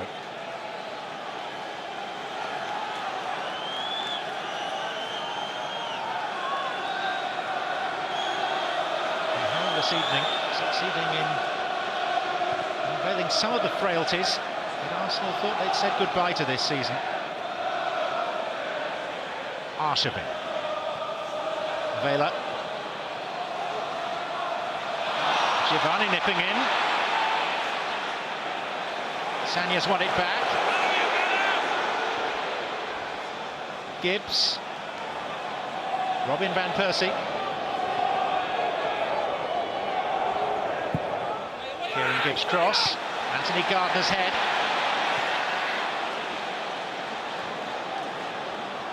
Fagan.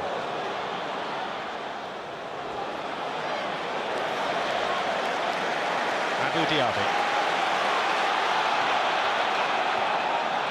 Vela.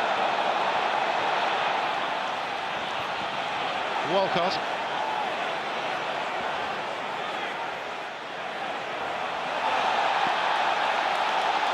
Still not happening. The important message for Edward Finch. Edward Finch of Reigate, please make yourself known to the nearest steward. Edward, thank you. Edward Finch.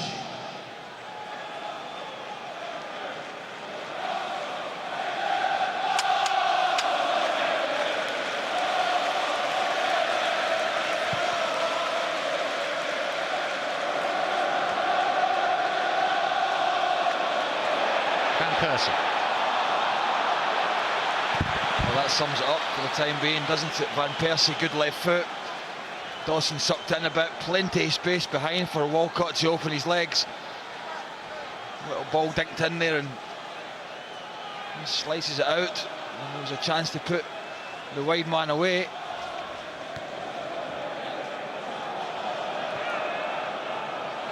Vela. Showed too much to Zayat. Here's Fagan with only Manucha ahead of him. Fabianski acting as a sweeper.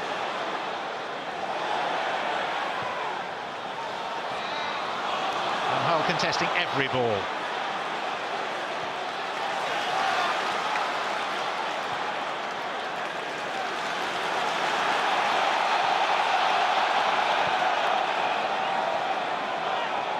William Gallas.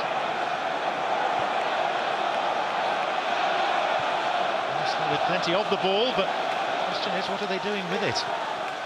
I think we'll see somebody like Nasri shortly, I have to say. I think possibly for Walcott. Depends on Arshavin. He's had the stitches, as you said. Depends how he feels, but I think certainly he can only leave it so long before he's got to make some changes, try and freshen this up. And John Hartson mentioned Beckner up front possibility as well. Diaby. Van Persie. Song. Sanya. It's up against a winger in Halmosi.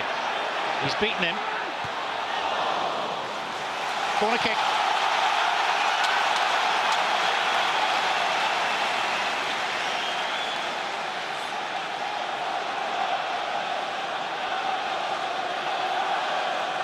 For this, Arsenal have sent Giroud forward and Gallas.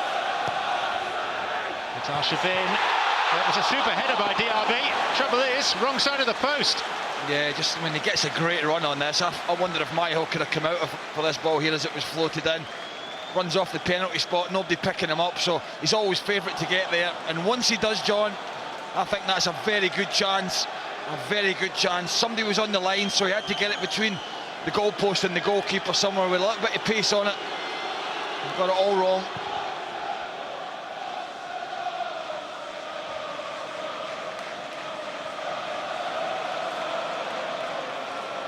Diaby. Gardner's header falls for Walcott. Barnby stretching.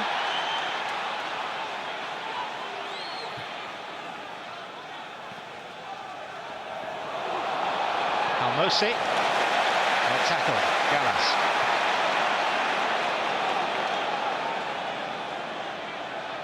With Gibbs. Now Vela. Van Persie, adhesive touch. Arshavin. Ricketts in the way. Oh, just an extra touch and that allowed the challenge. Better play from Arsenal, good layoff. Just felt if they'd have taken it a little bit earlier, they might have got the strike away. And certainly the block would have been more difficult. Arshavin's corner. The turn from Song. And a shot that fires wide. Wow. Van Persie header here. One or two shouts for handball on the line. And then, well, I just wonder if he might be better off laying that back there. It's very difficult from that angle to get spun round and get it on target. I think he had Giroud just a yard behind him as we see how a little bit of a bloody nose here. Arsene Wenger complaining again.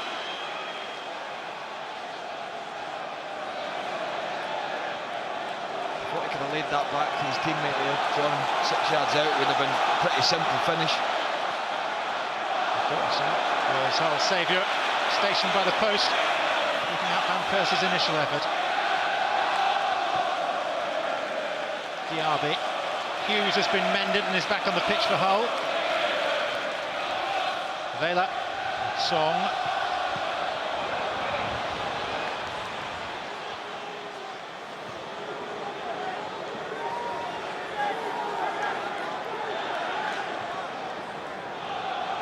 Fagan. Giovanni. Return for Fagan. Attacking the end of the Emirates Stadium where they scored their 2 surprise goals. 2 brilliant goals here in the league in September. In the end, that's populated by their 2,500 travelling fans. Of whom only 5 years ago were watching Hull City play in the bottom division of English football. Van Persie. Walcott.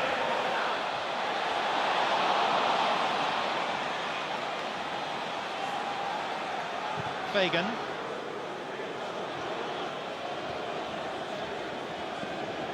Manuccio. That's it. Corner. It was a good ball that from Fagan, wasn't it? Just wasn't pretty, but it was right into the corner, just gave Manuccio something to chase. And out to nothing, and won a corner.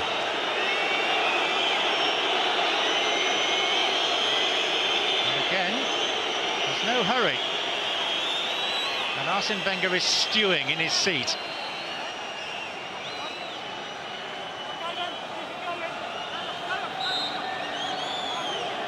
Ball placed with infinite care by Halmosi. So out towards the near post, where it's met by Van Persie. Giovanni. Ricketts. Arsenal free kick.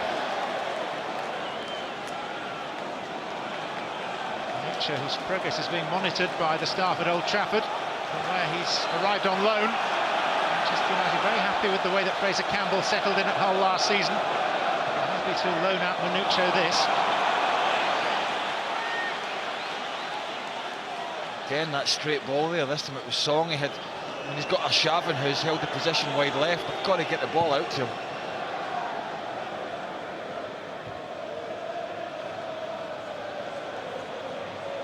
Giovanni.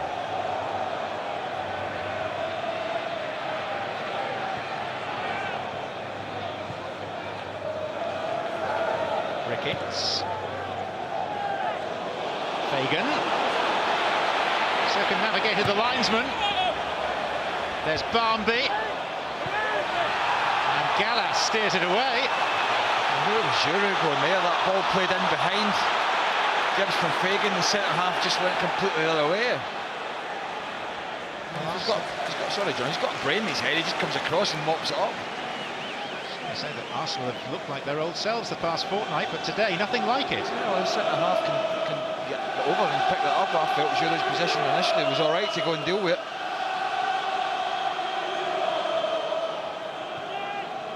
Manuccio, Sam Ricketts.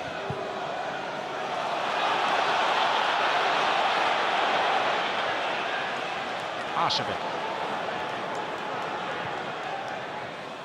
Van Persie running in determined fashion beyond Ricketts.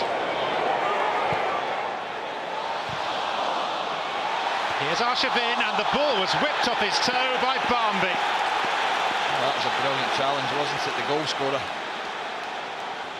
decent ball in from Van Persie, but nobody really in the box for Arsenal. Only had one player in there, that was Vela. Shavin about to pull the trigger again, and the unlikely player hooking it away, Nick Barmby. The time is being wasted, but wasted by Arsenal, who couldn't find a corner taker to start with. He was likely to end up being Arshavin.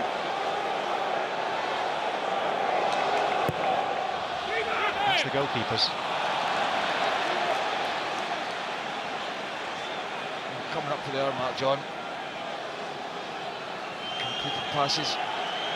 Plenty for Arsenal. Not really going anywhere though. That's the story. 60 minutes. Time for change, I would think.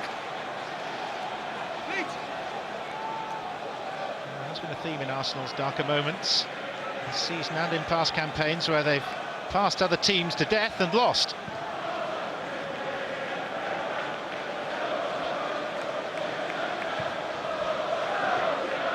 Passing brilliant, pragmatism absent.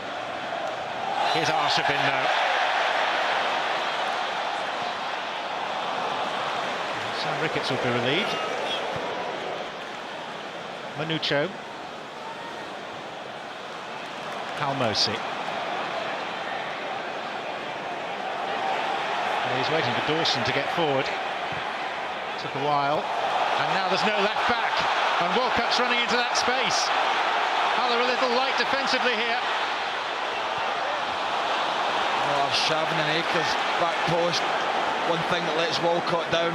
Final ball again. Big criticism of his. That was part of his game, he was improving. When you look at Arshavin, bottom of your screen there, it's got to be early. It's got to have a bit of pace on it. Very poor ball in the circumstances.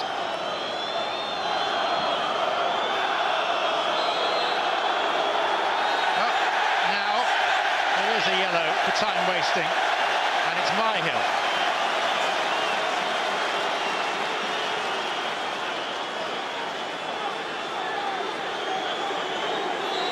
Brian Houghton wasn't happy again down there, but I don't think he can have any complaints. And now the goalkeeper's left it, he's gone back into his box, so they're wasting a little bit more time.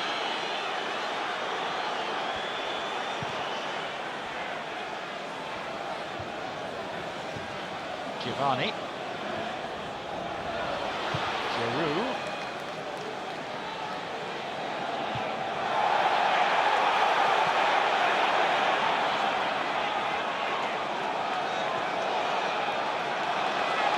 Diaby. Walcott. Past Dawson. No end product. Gallas. Van Persie.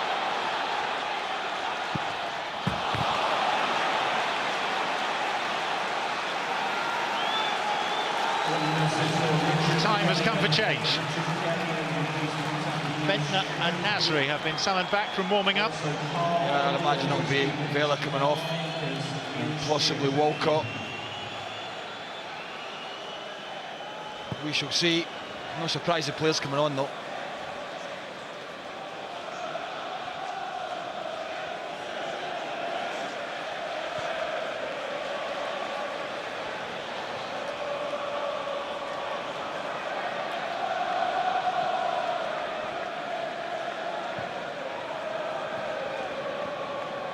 Sanya finding Song.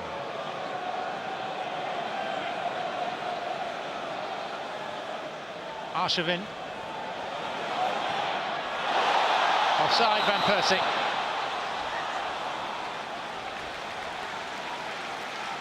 Now again, no need to be in an offside position there. Half a yard, isn't it? The ball was just a little bit overhit. He was getting there though.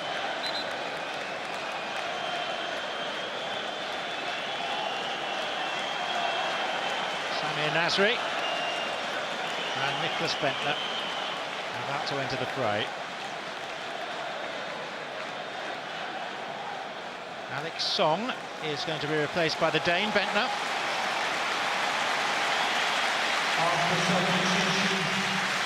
Alex Song being replaced by 26 Nicholas Bentner.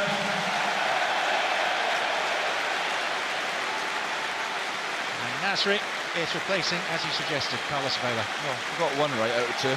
Well, I did. It's interesting to see what he's going to do now. Bentner's going to go up front, but there's no doubt. And Samir Nasri is going to go into the middle, straight replacement in there. We get a little bit more creativity from central midfield now with him in there. So Arsenal have a front five of Bentner, Van Persie, Walcott, Nasri when he gets forward, and Arshavin.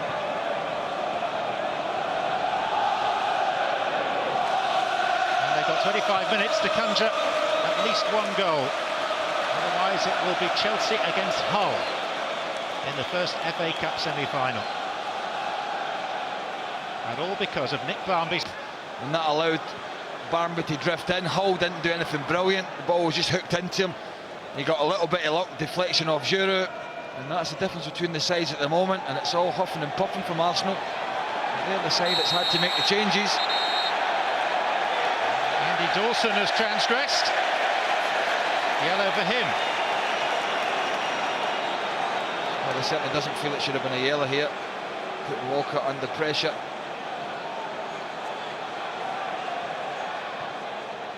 Didn't see much of a yellow in that, I have to say. But he was quite entitled to get tight there.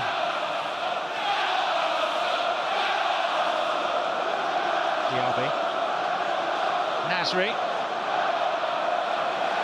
Space opened up for Samir Nasri, but he delivered it straight to Gardner. And now on the counter, it's Giovanni.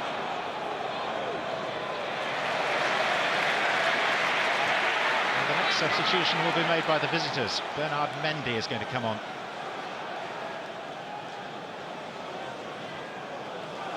May well be Halmosi that comes off.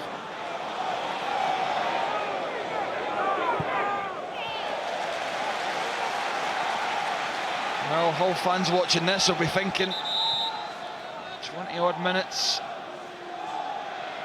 Wembley, Chelsea, semi-final. Hull City substitution. Can they hang on? Can they get a second?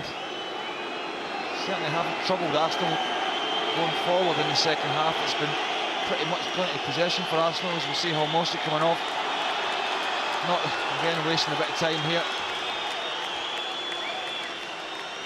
Being replaced by 15, Bernard Mendy. Sure, Arsene Wenger has got Correa this evening. Well, he needs his players to pull this one out of the fire, Wenger, big time. Bentner to Arshavin. More than 20 years since Arsenal were beaten in an FA Cup quarter-final. They've won their last 9, and they have a free kick given away by Barmby.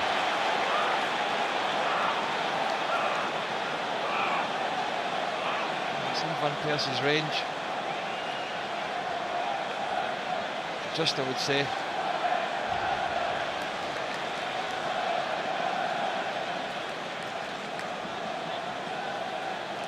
Care being taken over the construction of the whole wall. 4 building blocks. Van Persie! Good save. Gets down well here. Just curling back in. Reasonably comfortable. At least he made him work, Van Persie. Change of corner taker. Nasri replacing Arshavin. Goalkeeper has come, didn't get all that much of it. Giroud goes down, Mike Riley shakes his head. And Giroud stays down. No, I don't know what crowd was shouting for there. Keeper's got to get this once he comes out. Fluffs his lines again there. Just falls over the top of him, doesn't he? Nothing in it whatsoever. Just catches him on the side of the shin, really, but they're not going to get a penalty for that.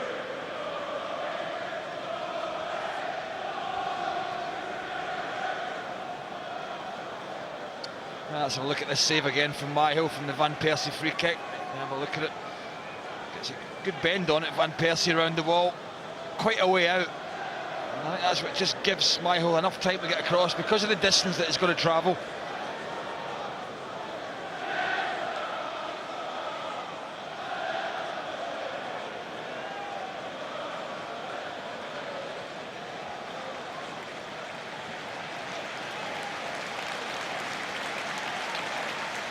Giroud has to go off before he comes back on, accompanied by Colin Lewin, the Arsenal physiotherapist.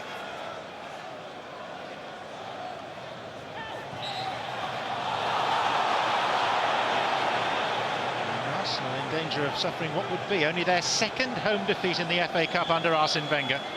Their last was 12 years ago when Leeds won at Highbury, courtesy of a goal from Rod Wallace.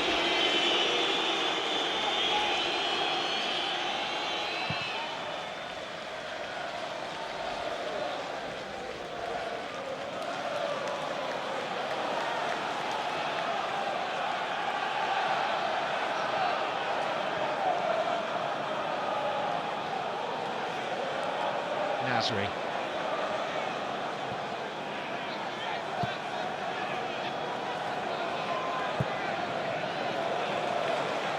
Arshavin. 2 defenders to deal with. Help from Gibbs.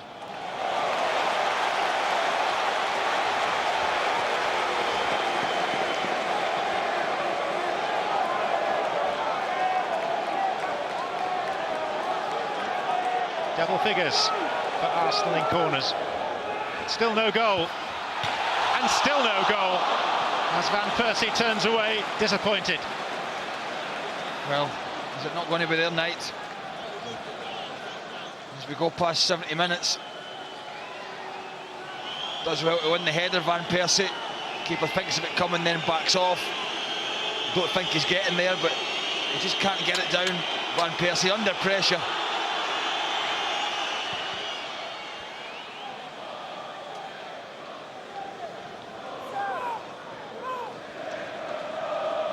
City 20 minutes away from their first FA Cup semi-final in 79 years. Phil Brown has achieved many things in a relatively short space of time by the Humber, but this would be right up there if they can see the job through.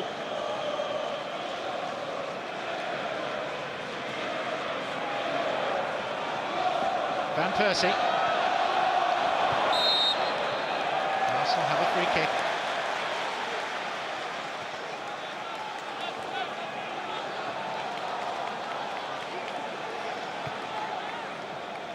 It is Arsene finding Alex Saw, trying to find him. This is now Giroud. Diaby.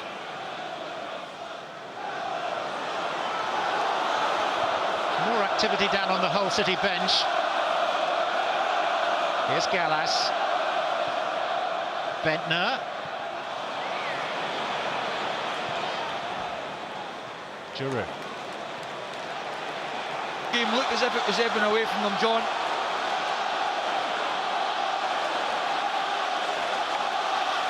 Bentner, instigator of the goal. Remember, Hull came from behind to beat Arsenal here earlier in the season. Can Arsenal come from behind to beat Hull? Bentner. Diaby. Bentner once more.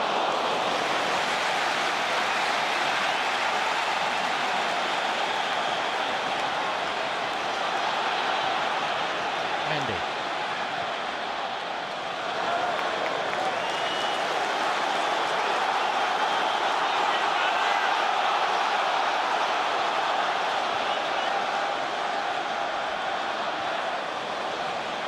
Nasri. Sanya.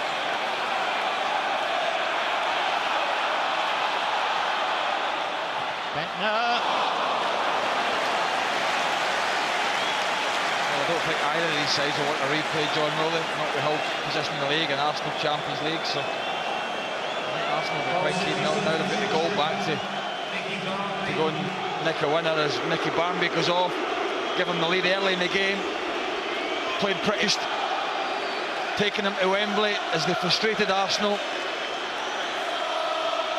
Credit Arsenal, they've got themselves back in it.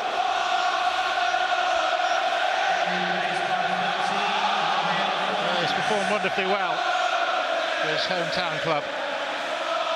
And Ryan France comes on as Hull's third and final substitution. And suddenly the Emirates crowd comes alive. It's Giovanni, and he's got him behind! Hit the stanchion. Yeah, Johan Giroud again, all over the gaff. Boys mentioned it at half-time, Colaturi on the bench. Hasn't a clue he's behind him there, Giovanni. Just gets his body in the wrong side. Might even have taken a deflection of Giroud that as well. Poor defending.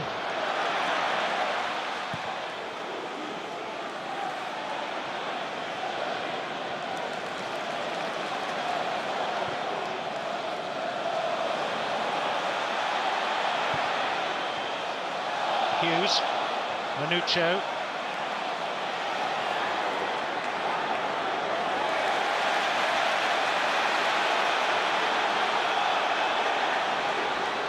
Arshavin. Van Persie. Handball, says Mike Riley. Which Van Persie can scarcely believe. I felt the chest of that, the same as the crowd, the same as Van Persie. We'll get a good look at it here. I mean, Mike Riley, you saw there, was the best party 4 yards away at most. France arriving. And I think he's going to get booked. Handball.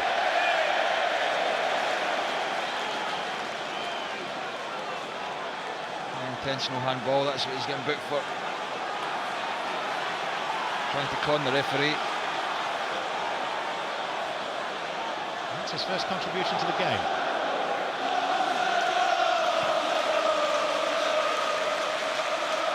Bentner. Van Persie! Oh, if I could have got it to Myhill's left, keeper was in the wrong position here. That's what they're going to get from Bentner. They couldn't get that in the first half because they didn't have anybody up there to aim for, really.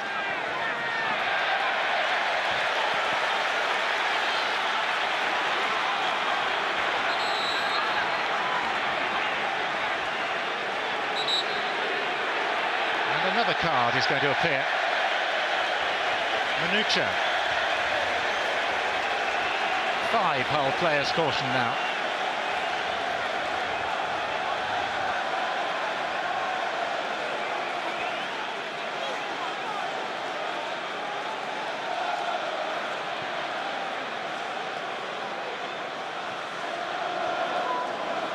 Diaby. Nasri. Walcott. Myhill's dropped it. Hull want the whistle. And Arsenal wanted the goal. Bentner blazes wide, albeit via a deflection. Yeah, I think it was Ricketts that come off here. Myhill makes a mess of it. He catches it, but it goes right over his own player. And it is Sam Ricketts for the second time in this match getting a vital block off his right knee. A little bit unfortunate there as he climbs over Zaya. Significant Arsenal pressure now.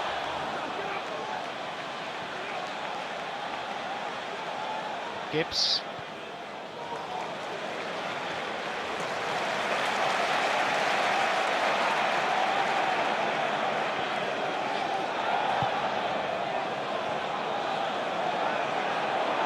Sanya.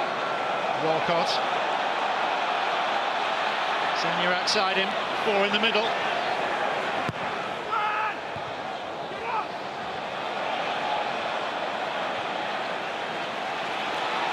Now Diaby.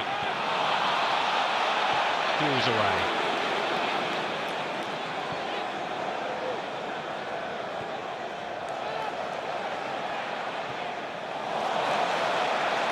Diaby. Extricated himself from the tangle with Fagan. Bentner.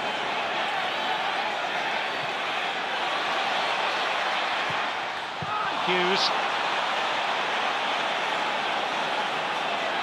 Not as far as Nasri. Gibbs. Arshavin. Through the legs of Ricketts to Gibbs.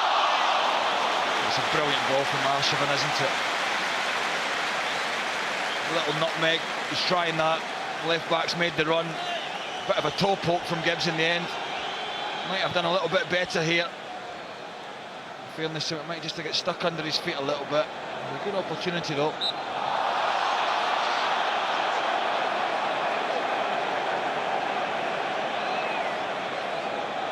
Here comes Aboué. Walcott coming off.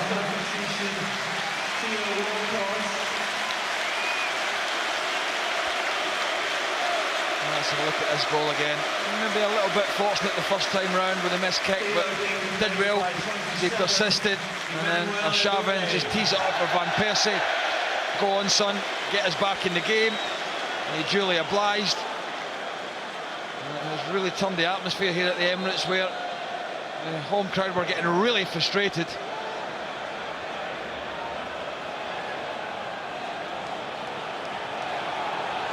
Will still be a source of frustration to Arsenal and in part to Hull as well if they have to replay. Yeah, exactly. And as Arsenal push forward, as they have been doing, you cannot rule out that Hull might just nick one. Ricketts is coming off his long run.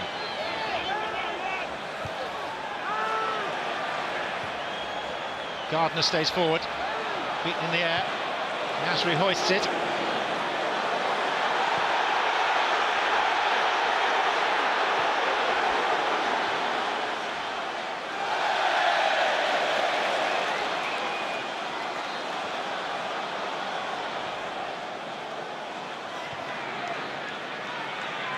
And if it does go to another game at the KC Stadium, Hull may feel strangely they've missed their best chance.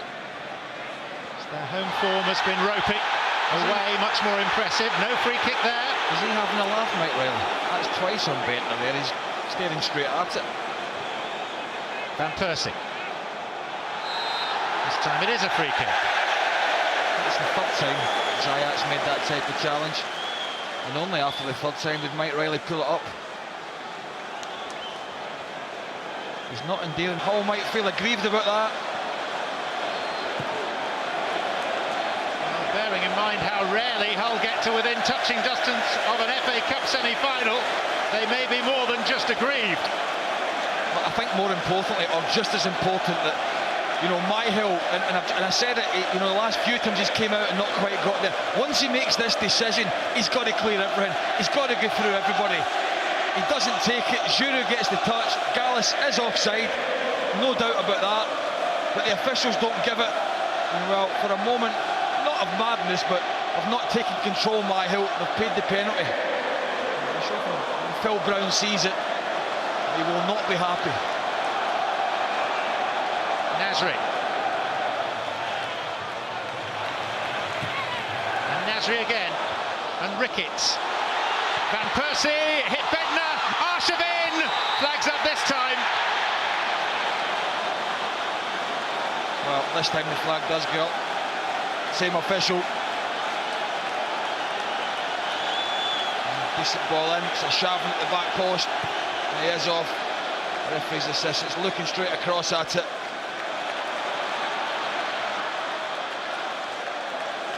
Major talking point. What may be the decisive goal in this quarter-final. Bentner. Arsenal seeking to rub it in now. Bentner has run out of space. And Hull are nearly out of time. Well, plenty of attractive live football on Setanta this coming weekend. Starting Saturday lunchtime, Kilmarnock versus Motherwell. Then from 4, we're at St James's for Newcastle against Arsenal. And back to the SPL at 1 o'clock on Sunday, Dundee United versus Celtic. I'm sure there'll be a few more changes for Arsenal when they go to Newcastle, but well, a big game that's going to be for Newcastle United. They're very much down there in this relegation dogfight. Zayat has just gone down. Rose for the ball with Bentner.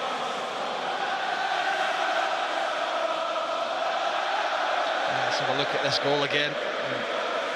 Look at Gallas's position there, a yard off. The referee's assistant's looking straight across at it. I feel maybe the doubt in his mind is who gets the touch here. A cluster of bodies really, but I suppose you could say Arsenal get the benefit of the doubt. They get that little bit of luck, maybe at other times that they felt this season they've not had. But in the context of it's an FA Cup quarter-final and what it means to both clubs and to someone like Hull City, then it's a very poor decision that goes against them.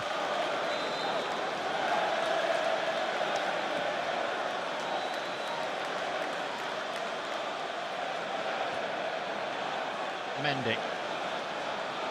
Hull with 10 at the moment. Zayat off the pitch, waiting to come back on. He is now back with us. And they may need him as Aboué breaks.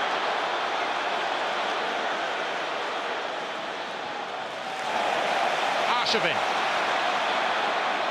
Hull in front in this game for more than an hour, but here's Gibbs for Arsenal. And Zayat touches it behind for a corner.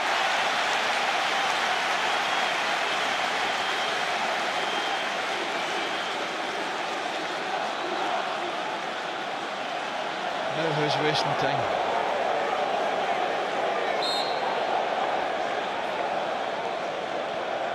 Nasri.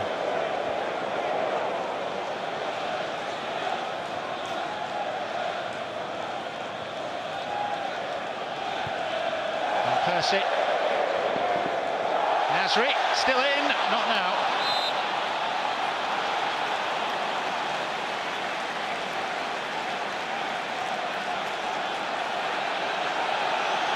Well, Arsene Wenger wanted 5 additional minutes in the first half and got 2. The word is he's about to get 5 now, which he may not be quite so keen on.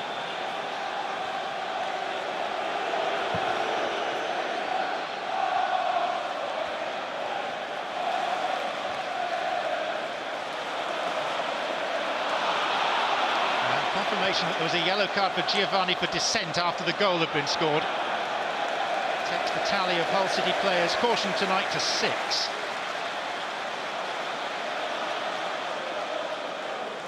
So they're getting into the territory of fines from the Football Association.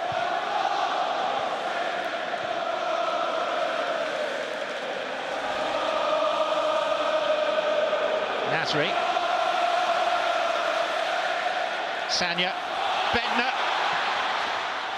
Touch from the goalkeeper. The keeper gets a little touch on it. I think if Bentner lifts his head up there, he can actually take it in a bit further. He's also got 2 or 3 options if he feels like it. He's got the pull back, he's got the far post Van Persie.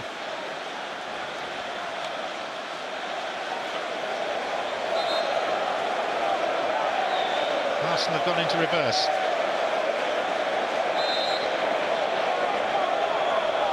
Mark Riley motioning at his watch, 5 additional minutes. Goal kick.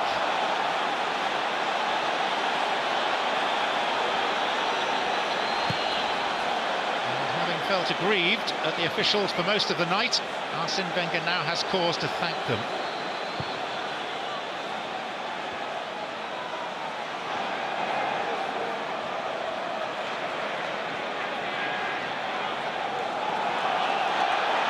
Andy Dawson. Giroud.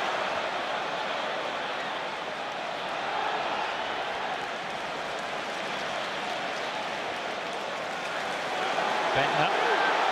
Shouldn't forget that the 2 substitutions made when Hull led 1-0 have helped change the game for Arsenal.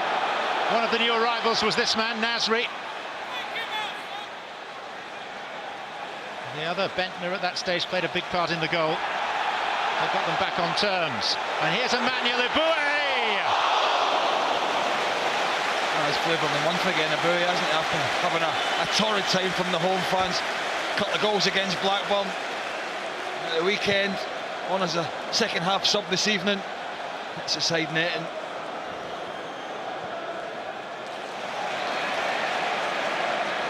Arsenal 3.5 minutes away from confirming their first visit to the new Wembley. It's 10 years since they were last at the old one, 1999. Late by Mendy, play on with Bentner. And the referee not convinced that he was fouled.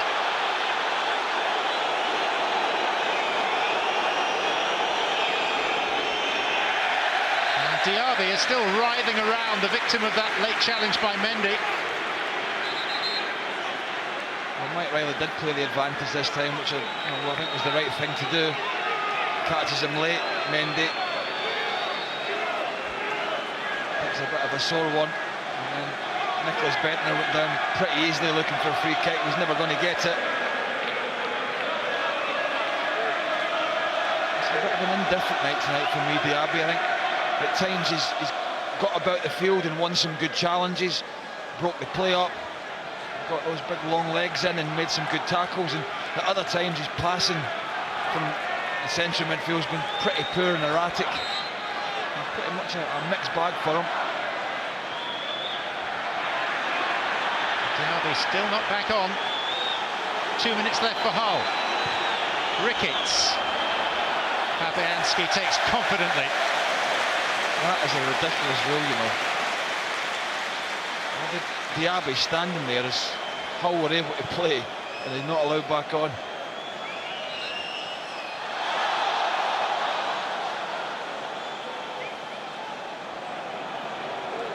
He's discarded his headset, doesn't need it anymore, he can shout his instructions.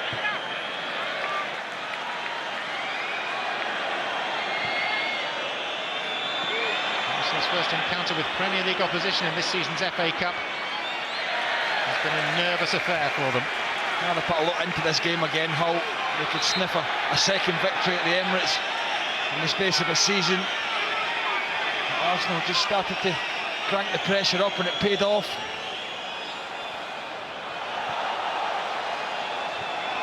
Zayat.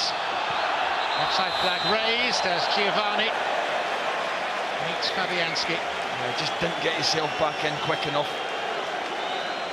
A little bit slow to get yourself back on side. And just see as Arsenal push out here. A yard off. Well, in their last FA Cup quarter-final in the early 70s, Hull led but lost. And it looks like being a similar tale here. Robin Van Persie. Free kick is Arsenal's, and by the time they've taken it, there will be precious little opportunity for Hull. There'll be no rush to take this, will there? None at all. And well, what it looks like doing is setting up a mouth-watering semi-final live on Setanta Sports with Chelsea, a London derby. Nasri to Ibue.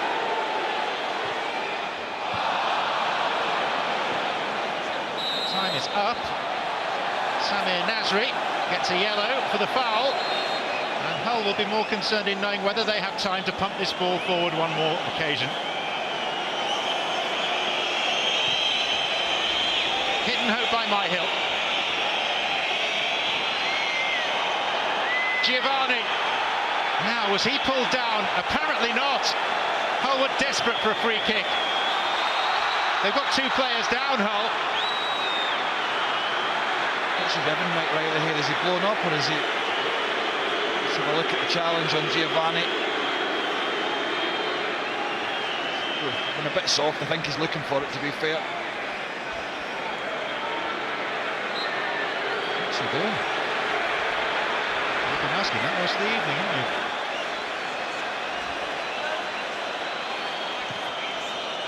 Surely now the whistle. The first FA Cup semi-final will be a capital affair. Arsene Wenger stomps off down the tunnel with not even the suggestion of a handshake for his opposite number, Phil Brown. Poor sportsmanship from the victorious manager. Pat Rice fills the void, but really that's not good enough. But Arsenal have come through, and a former Chelsea man has set up a mouth-watering cup semi-final with the winning, if controversial, goal 6 minutes from time. William Gallas. That's what the protests are about, led by Nick Barmby. Gallas in an offside position as the ball was flicked on. He rose, nodded into an untended net with the goalkeeper well out of position. I think probably fair to say that Mike Riley in his long career has had happier evenings, certainly ones of less controversy. Hull performed heroically. They led for 61 minutes through the veteran Nicky Barmby's goal. But Robin Van Persie, after hitting the bar with a header, equalised. And William Gallas set up this meeting on April the 18th against his former club. North London will meet West London in North-West London.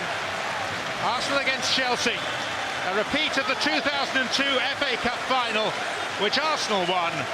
And more recently of a tempestuous League Cup final of 2007, which Chelsea won on a day when 3 players were sent off. Hull deserve all the plaudits that will come their way for the way they approached this game, but luck was not with them. Arsenal, with a big slice of fortune, look forward now to the meeting of 2 Goliaths. The last David in the FA Cup has made a proud exit, and in some cases a painful one too. The full-time score at the Emirates Stadium reads Arsenal 2, Hull City 1. Thanks, John. Yes, it's a case of meet you halfway for Arsenal and Chelsea. It'll be at Wembley, and there is confirmation that on Saturday, the 18th of April, you'll be able to see that semi-final, the first of them, at Wembley. Arsenal against Chelsea, only here on Setanta Sports. That's followed by Manchester United and Everton on Sunday the 19th. Don't forget, also at Wembley on Saturday week, England's friendly against Slovakia, only here on Setanta Sports. Followed in the evening by Holland against Scotland, a World Cup qualifier from the Amsterdam Arena. Saturday, the 28th of March, the date for your diary. Wow, they sweated for a long time, Arsenal, but they have squeezed their way through to a first visit to the new Wembley Stadium, but they had to come from behind. 74 minutes before they got their equaliser. The winner came 10 minutes, controversially later. Reaction next.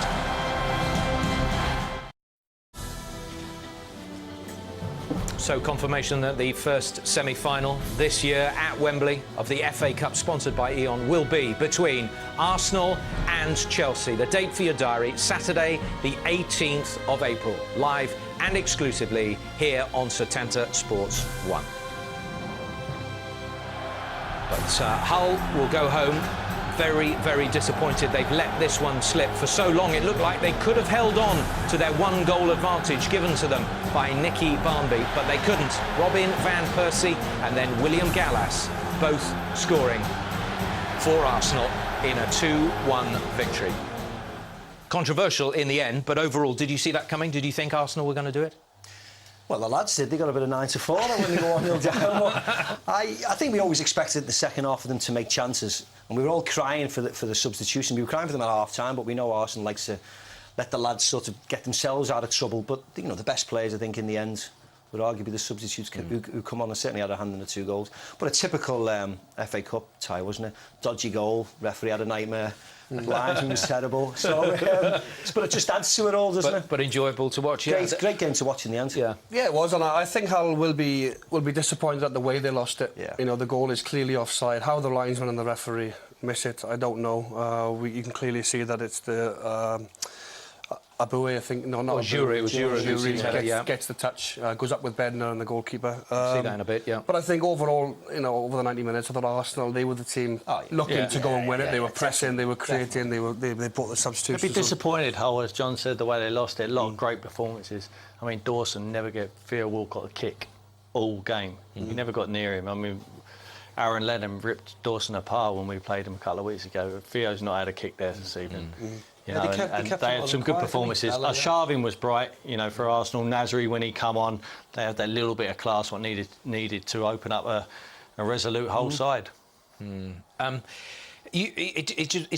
that bit of that Jekyll and Hyde Arsenal again, isn't it? What gets them to into the right stride? Well, I don't know. Maybe half time came right at the right time, and that I certainly don't know whether Arsene Wenger's a shouter, but you'd expected that he'd had some harsh words to them, because in the first half they were too slow. They started, and right from the minute of the second half they started to make chances. I mean, let's be honest. Arsenal made some great chances in the second half, didn't they? Diaby missed the sitter with his header. Song could have scored. One cleared off the line. So it was always coming. But I felt Ashby was a miss. Ashby pulled his hamstring. He had to go off in the first half. He was picking up all the loose balls, tidying everything up, hooking them on into channels. Fagan was running onto things. You know, they looked solid first half. OK, let's have a word with Phil Brown now. He's downstairs with Dan. Phil, having led for so long, how hard is that to take? It's very hard to take, because I've got a tremendous group of players who are spirited in that performance, and whether Arsenal fans like that or not doesn't matter to me. Whether Arsene Wenger likes that or not doesn't matter to me. The game was turned on its head when the referee succumbed to local pressure, shall we call it. Arsene Wenger got my goalkeeper booked for time wasting. And if you want to slow it down and work out how many seconds he was taking for each free kick, goal kick, whatever you want to call it. 15 minutes into the game, the crowd are booing my players for taking their time with throw-ins and corners and set pieces. It's an absolute disgrace, to tell you the truth. We haven't been beaten by Arsenal, and they're 4th top in the Premiership. We've been beaten by a linesman's decision and a referee's decision. Simple as that. Let's show you the winning goal now, Phil, if we can. This is the goal that Gallas scored. What's your view? Because clearly Hull's player thought it was offside. You don't need to. I mean, look at the linesman. Why hasn't he put his flag up there? You telling me? Even the second phase, you can go. There's only Andy Dawson there, so he's offside as soon as he heads the ball. He's offside as soon as they make contact with the first ball. Disgraceful, absolute disgraceful. If Hull had, in fact, we can show you Nicky Barmby's disallowed goal now. This would have made it 2-0, of course. What do you make of this? I've not seen it, so you know, the linesman's put his flag up for this one, hasn't he? Ball comes through crowded area. If you can roll the tape, and I'll tell you. Nicky Barmby he's offside. Simple as that. You agree with that one? Yeah. Tell me, the winning goal, if that had been a Hull player scoring that goal, would it have been allowed, do you think, or not? Good question. I know you're not going to get the run of the ball or the rub of the green when you come to places like the Emirates. But for their club captain, Cesc Fabregas, to spit at my assistant manager at the end of the game just shows you what this club's about. Arsene Wenger didn't offer his hand to you at the end of the game. Is that disappointing?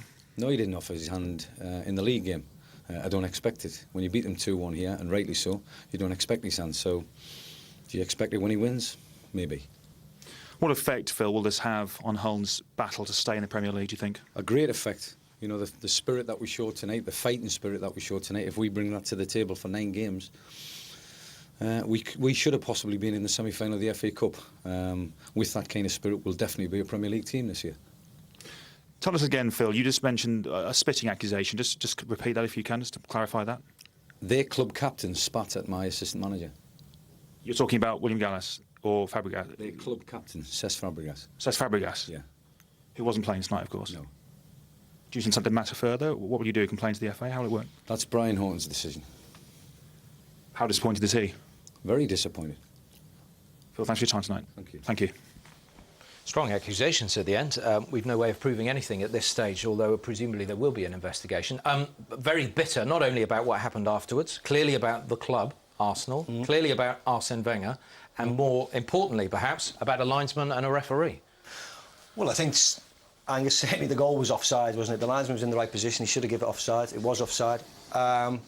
You know, as for the time waste and stuff, the crowds were, when they went one behind, the crowds were noisy, weren't they? And they were on the referee's back. We all thought the referee had a terrible game today. He was booking people left, right and centre in the end. And isn't at the time supposedly for, to take into account those things as well. You know, there was 5 minutes certainly in the second half, so he played 95 minutes. So yeah, I agree with him, and if that statement that the Cesc Fabregas did spit at Brian Horton is correct, it's absolutely disgusting, isn't it? I mean, he was on the pitch at the end of the game congratulating the Arsenal players, and rightly so if he's the club captain, but you don't want to hear that if that's gone on. I agree and I disagree with Phil Brown in a way. I agree in the sense that I thought Arsene Wenger played his part in getting certain Hull players booked for Arsenal players, booked for time wasting. The Hull players, should I say? Yes, exactly. He's got Boaz I disagree with him in the fact that I don't think Arsene Wenger played his part in the winning goal.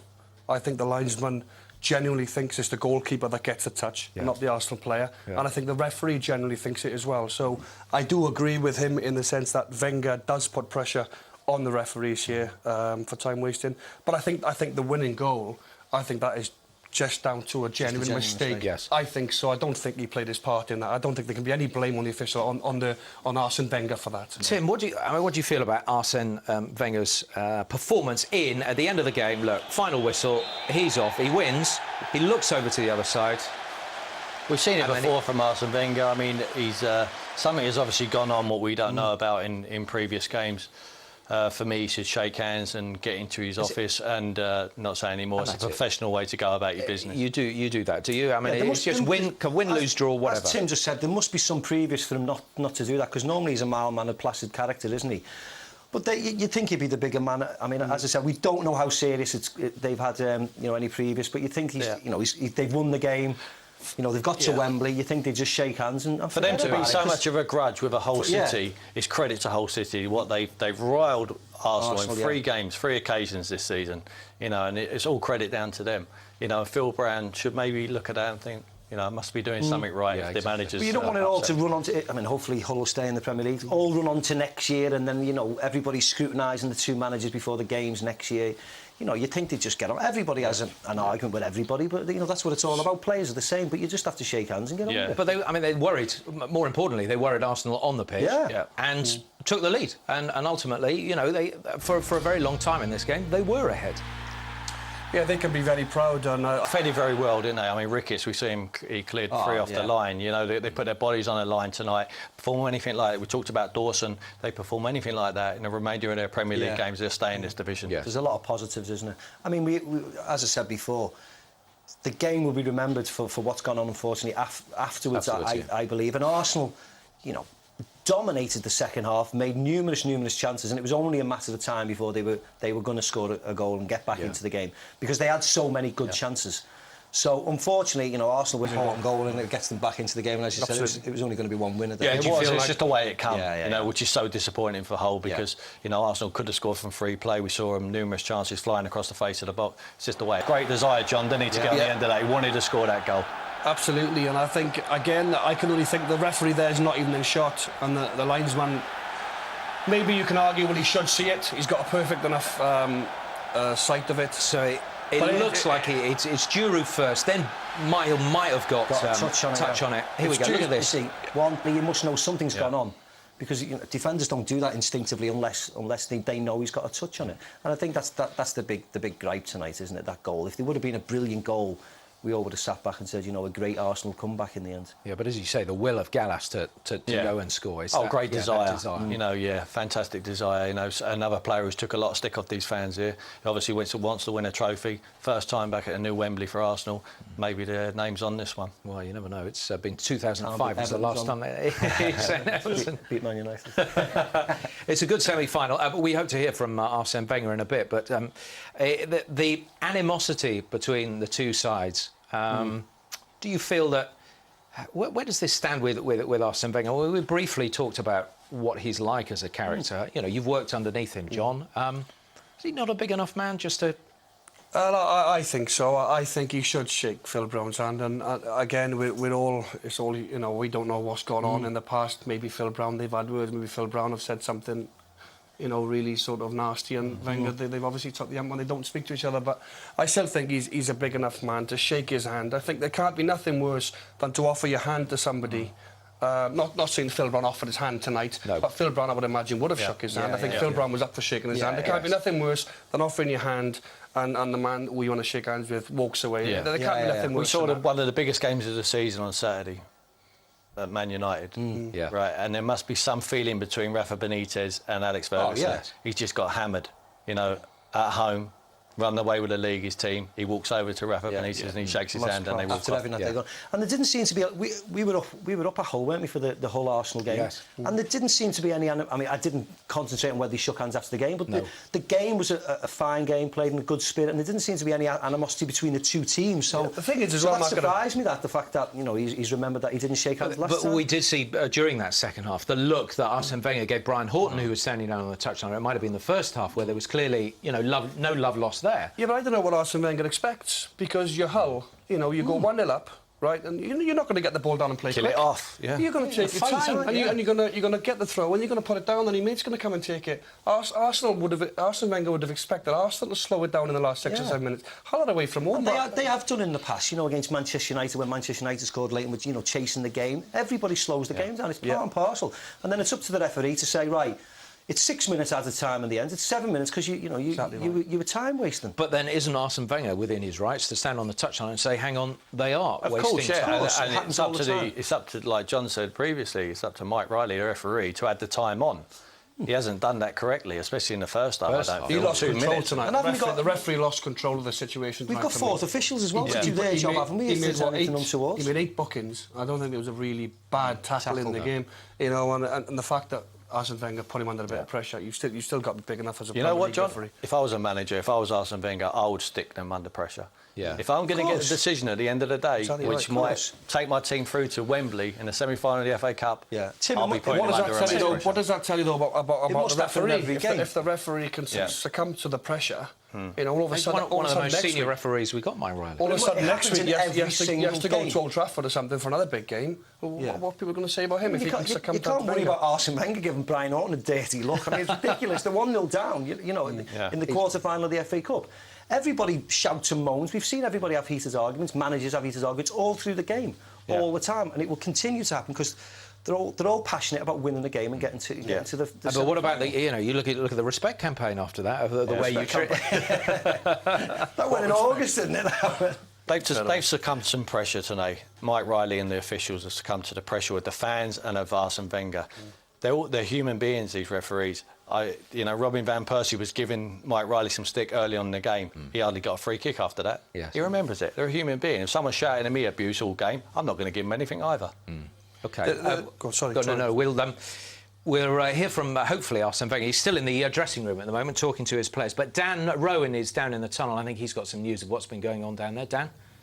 Thanks, Angus. Yes, I just spoke to Hull's assistant manager, Brian Horton, a few seconds ago. He's just outside our interview room, in fact. He doesn't want to be interviewed at this point, but he did tell me that he says Cesc Fabregas encroached onto the pitch. Bear in mind, of course, Fabregas is injured, but you'll have heard that accusation from Phil Brown that he spat at his assistant, Brian Horton. I spoke to Brian Horton a minute ago. He said that Fabregas encroached onto the pitch at the end of the game and spat at him, and that he would be making a complaint to the FA tomorrow when their offices open. Now, clearly, we haven't had a chance yet to speak to Arsenal or Arsene Wenger or, of course, Cesc Fabregas, and at this point, it does remain simply an accusation from Hull's point of view. But it'll be fascinating to see what Arsenal say. I can tell you that they were the most heated scenes in a tunnel that I've seen this season. We were in the tunnel, the dressing room area, just a few seconds after the players came off of the pitch, and there were pretty heated exchanges, I can tell you, between Brian Horton and Nicky Barmby in particular, and a few of the Arsenal stewards and players. And this is sure to go, I think, a lot further, but stay tuned. We'll try and bring you Arsene Wenger's comments in a few seconds' time.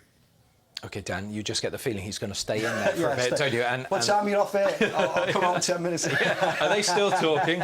Right, that's done.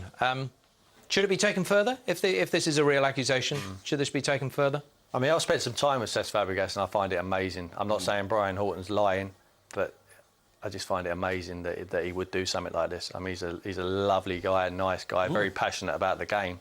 But, you know, that's a little one step too far.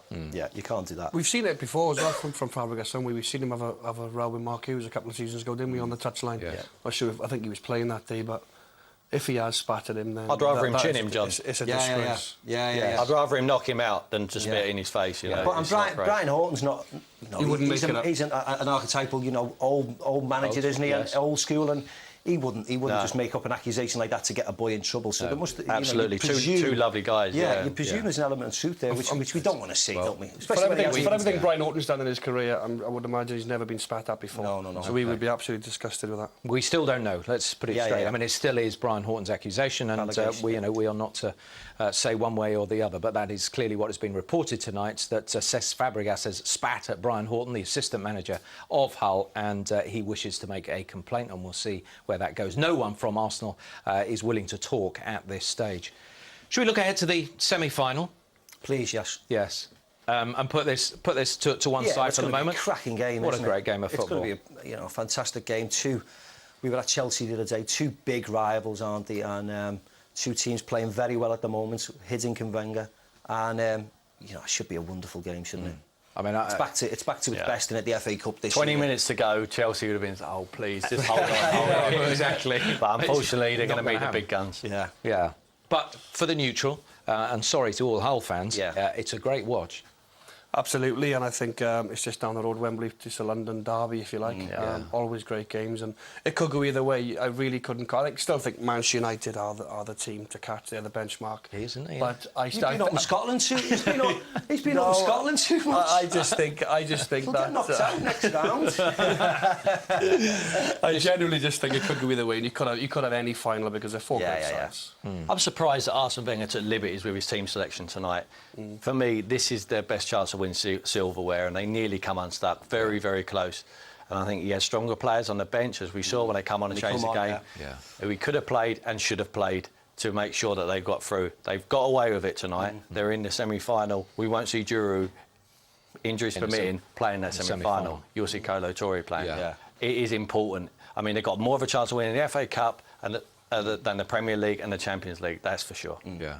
Is that realistic? What Tim's saying, that the FA Cup is? I mean, OK, they're that much closer, aren't they? Of course. But I think with the teams there, you've still got those teams in the Champions League, plus Liverpool, plus Barcelona. I mean, I think the other ones, Bayern and Porto, are a bit weaker, but certainly they've got better teams in the Champions League still to come, haven't they? But playing Chelsea, when Chelsea an improving side as well at the moment under Hiddink, and unbeaten under Gus Hiddink. Chelsea are flying under Gus Hiddink, but also Arsenal have players coming back as well from injury. If Cesc Fabregas is not serving a ban, we don't know what's going to happen there. They'll have Adebayor. They've got a month, haven't they? Over a month. But they've got good players to come back into that side as well. And Arsenal are improving all the time as well, mustn't forget. OK, well, Arsene Wenger has emerged from the dressing room, and he is with Dan now. Arsene, well done. Given how long Hull led for, you must be a relieved man tonight. Yes, but I played with a lot of commitment. They played a real cup game and made it difficult for us. And we have shown great character and great quality. And in the second half, I believe it was a well-deserved victory, but in a very frenetic and committed game. Would it have been an injustice if Arsenal had lost that game, do you feel?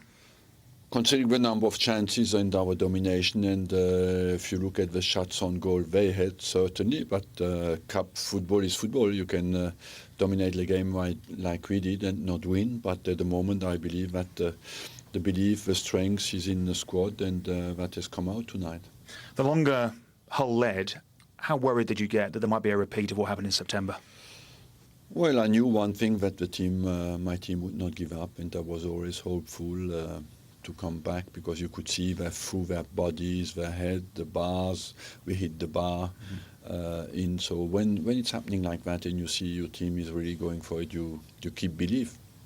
You brought on Bentner, you brought on Nasri. How important were those substitutions to turning the game around? They did well, especially when a team gets tired, when fresh legs and quality on the bench, that helps, of course. You equalise, and then William Gallas scores what turns out to be the winner. Hull think it was offside. Were you fortunate, do you think? Maybe I have, but I thought the keeper touched the ball on his with a fist, and that the ball came from an opponent, and then Gallas took advantage of that.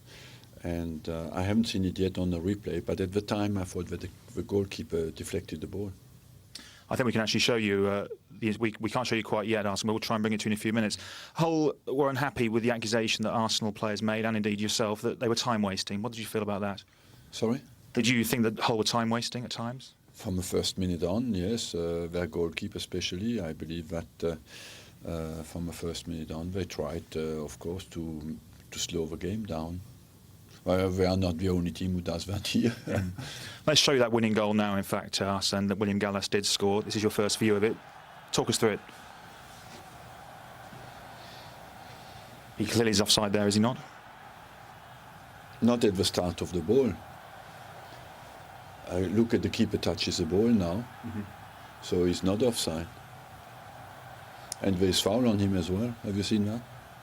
A foul on Gallas as well. A fair goal, you think? Listen, you can give offside. We have we can spend now 6 months on that if you want. I believe we had 10 good chances in the game. Now, for you, if it was no goal, you can say it was no goal. For me, it is a goal. Let's move on. Because the goalkeeper deflected the ball. Have you seen that? Absolutely. Okay. When there's no offside.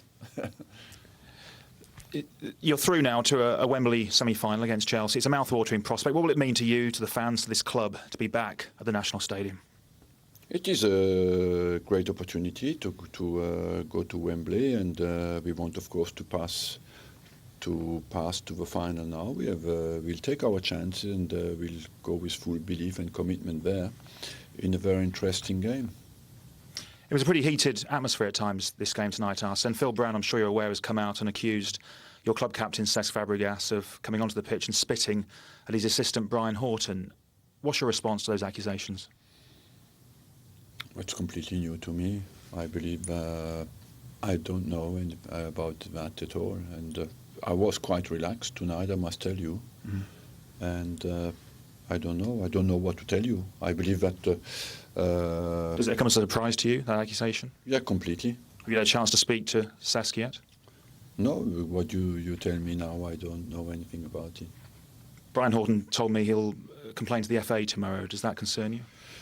No, frankly. Phil Brown was disappointed, he said, that you didn't shake his hand at the end of the match. Why was that? I thought you were here to speak about football. I didn't see anybody after the game. I waited. Nobody came there. I can shake the hand of manager of Halle at any minute. I don't have a problem with that. But nobody was there when I went to the dressing room. I don't know why I should not shake his hand. Were you disappointed with Hull's behaviour generally tonight? No, I'm not disappointed with the behaviour of Hull tonight. Arsene, thanks for your time. Thank you. Thank you. Interesting and worth waiting for. Yeah. What do you make of that? The fact that he thinks it's not a goal. It was a goal. Any of it. You pick out a bit. I'm not surprised that he doesn't know about the allegation. Yeah, that's sort of. You know, if he says he's willing to shake Phil Brown's hand, well, certainly there's some good out of it. I mean, he seems nice and relaxed at the moment. That's how we normally associate Arsene Wenger. He's still adamant that it was a goal. But I think on reflection he'll probably change his mind. We still think it was offside. Yeah. We have actually got some pictures of Cesc Fabregas on the pitch later on, but Brian Horton's at the top. Cesc Fabregas is there, just in the jeans on the right-hand side. Inconclusive. But he's holding a on. long way. Yeah, exactly. So he was on the pitch. I think that's all we can prove I from that. Yeah, exactly. I saw him on the pitch and he was congratulating all his players. And as team captain, you don't have a problem with that at all. He'll be back, won't he, for the semi-final and probably leading them out on the pitch. So he's probably as happy as most of the team were. Any sour grapes in what Arsene Wenger has said, or is that just typical defence of a manager, or what do you make of his comments? I think when he slows it down, I think tomorrow if and when I'm sure he will look at the goal back with his staff. I think when he really slows it down, Tim,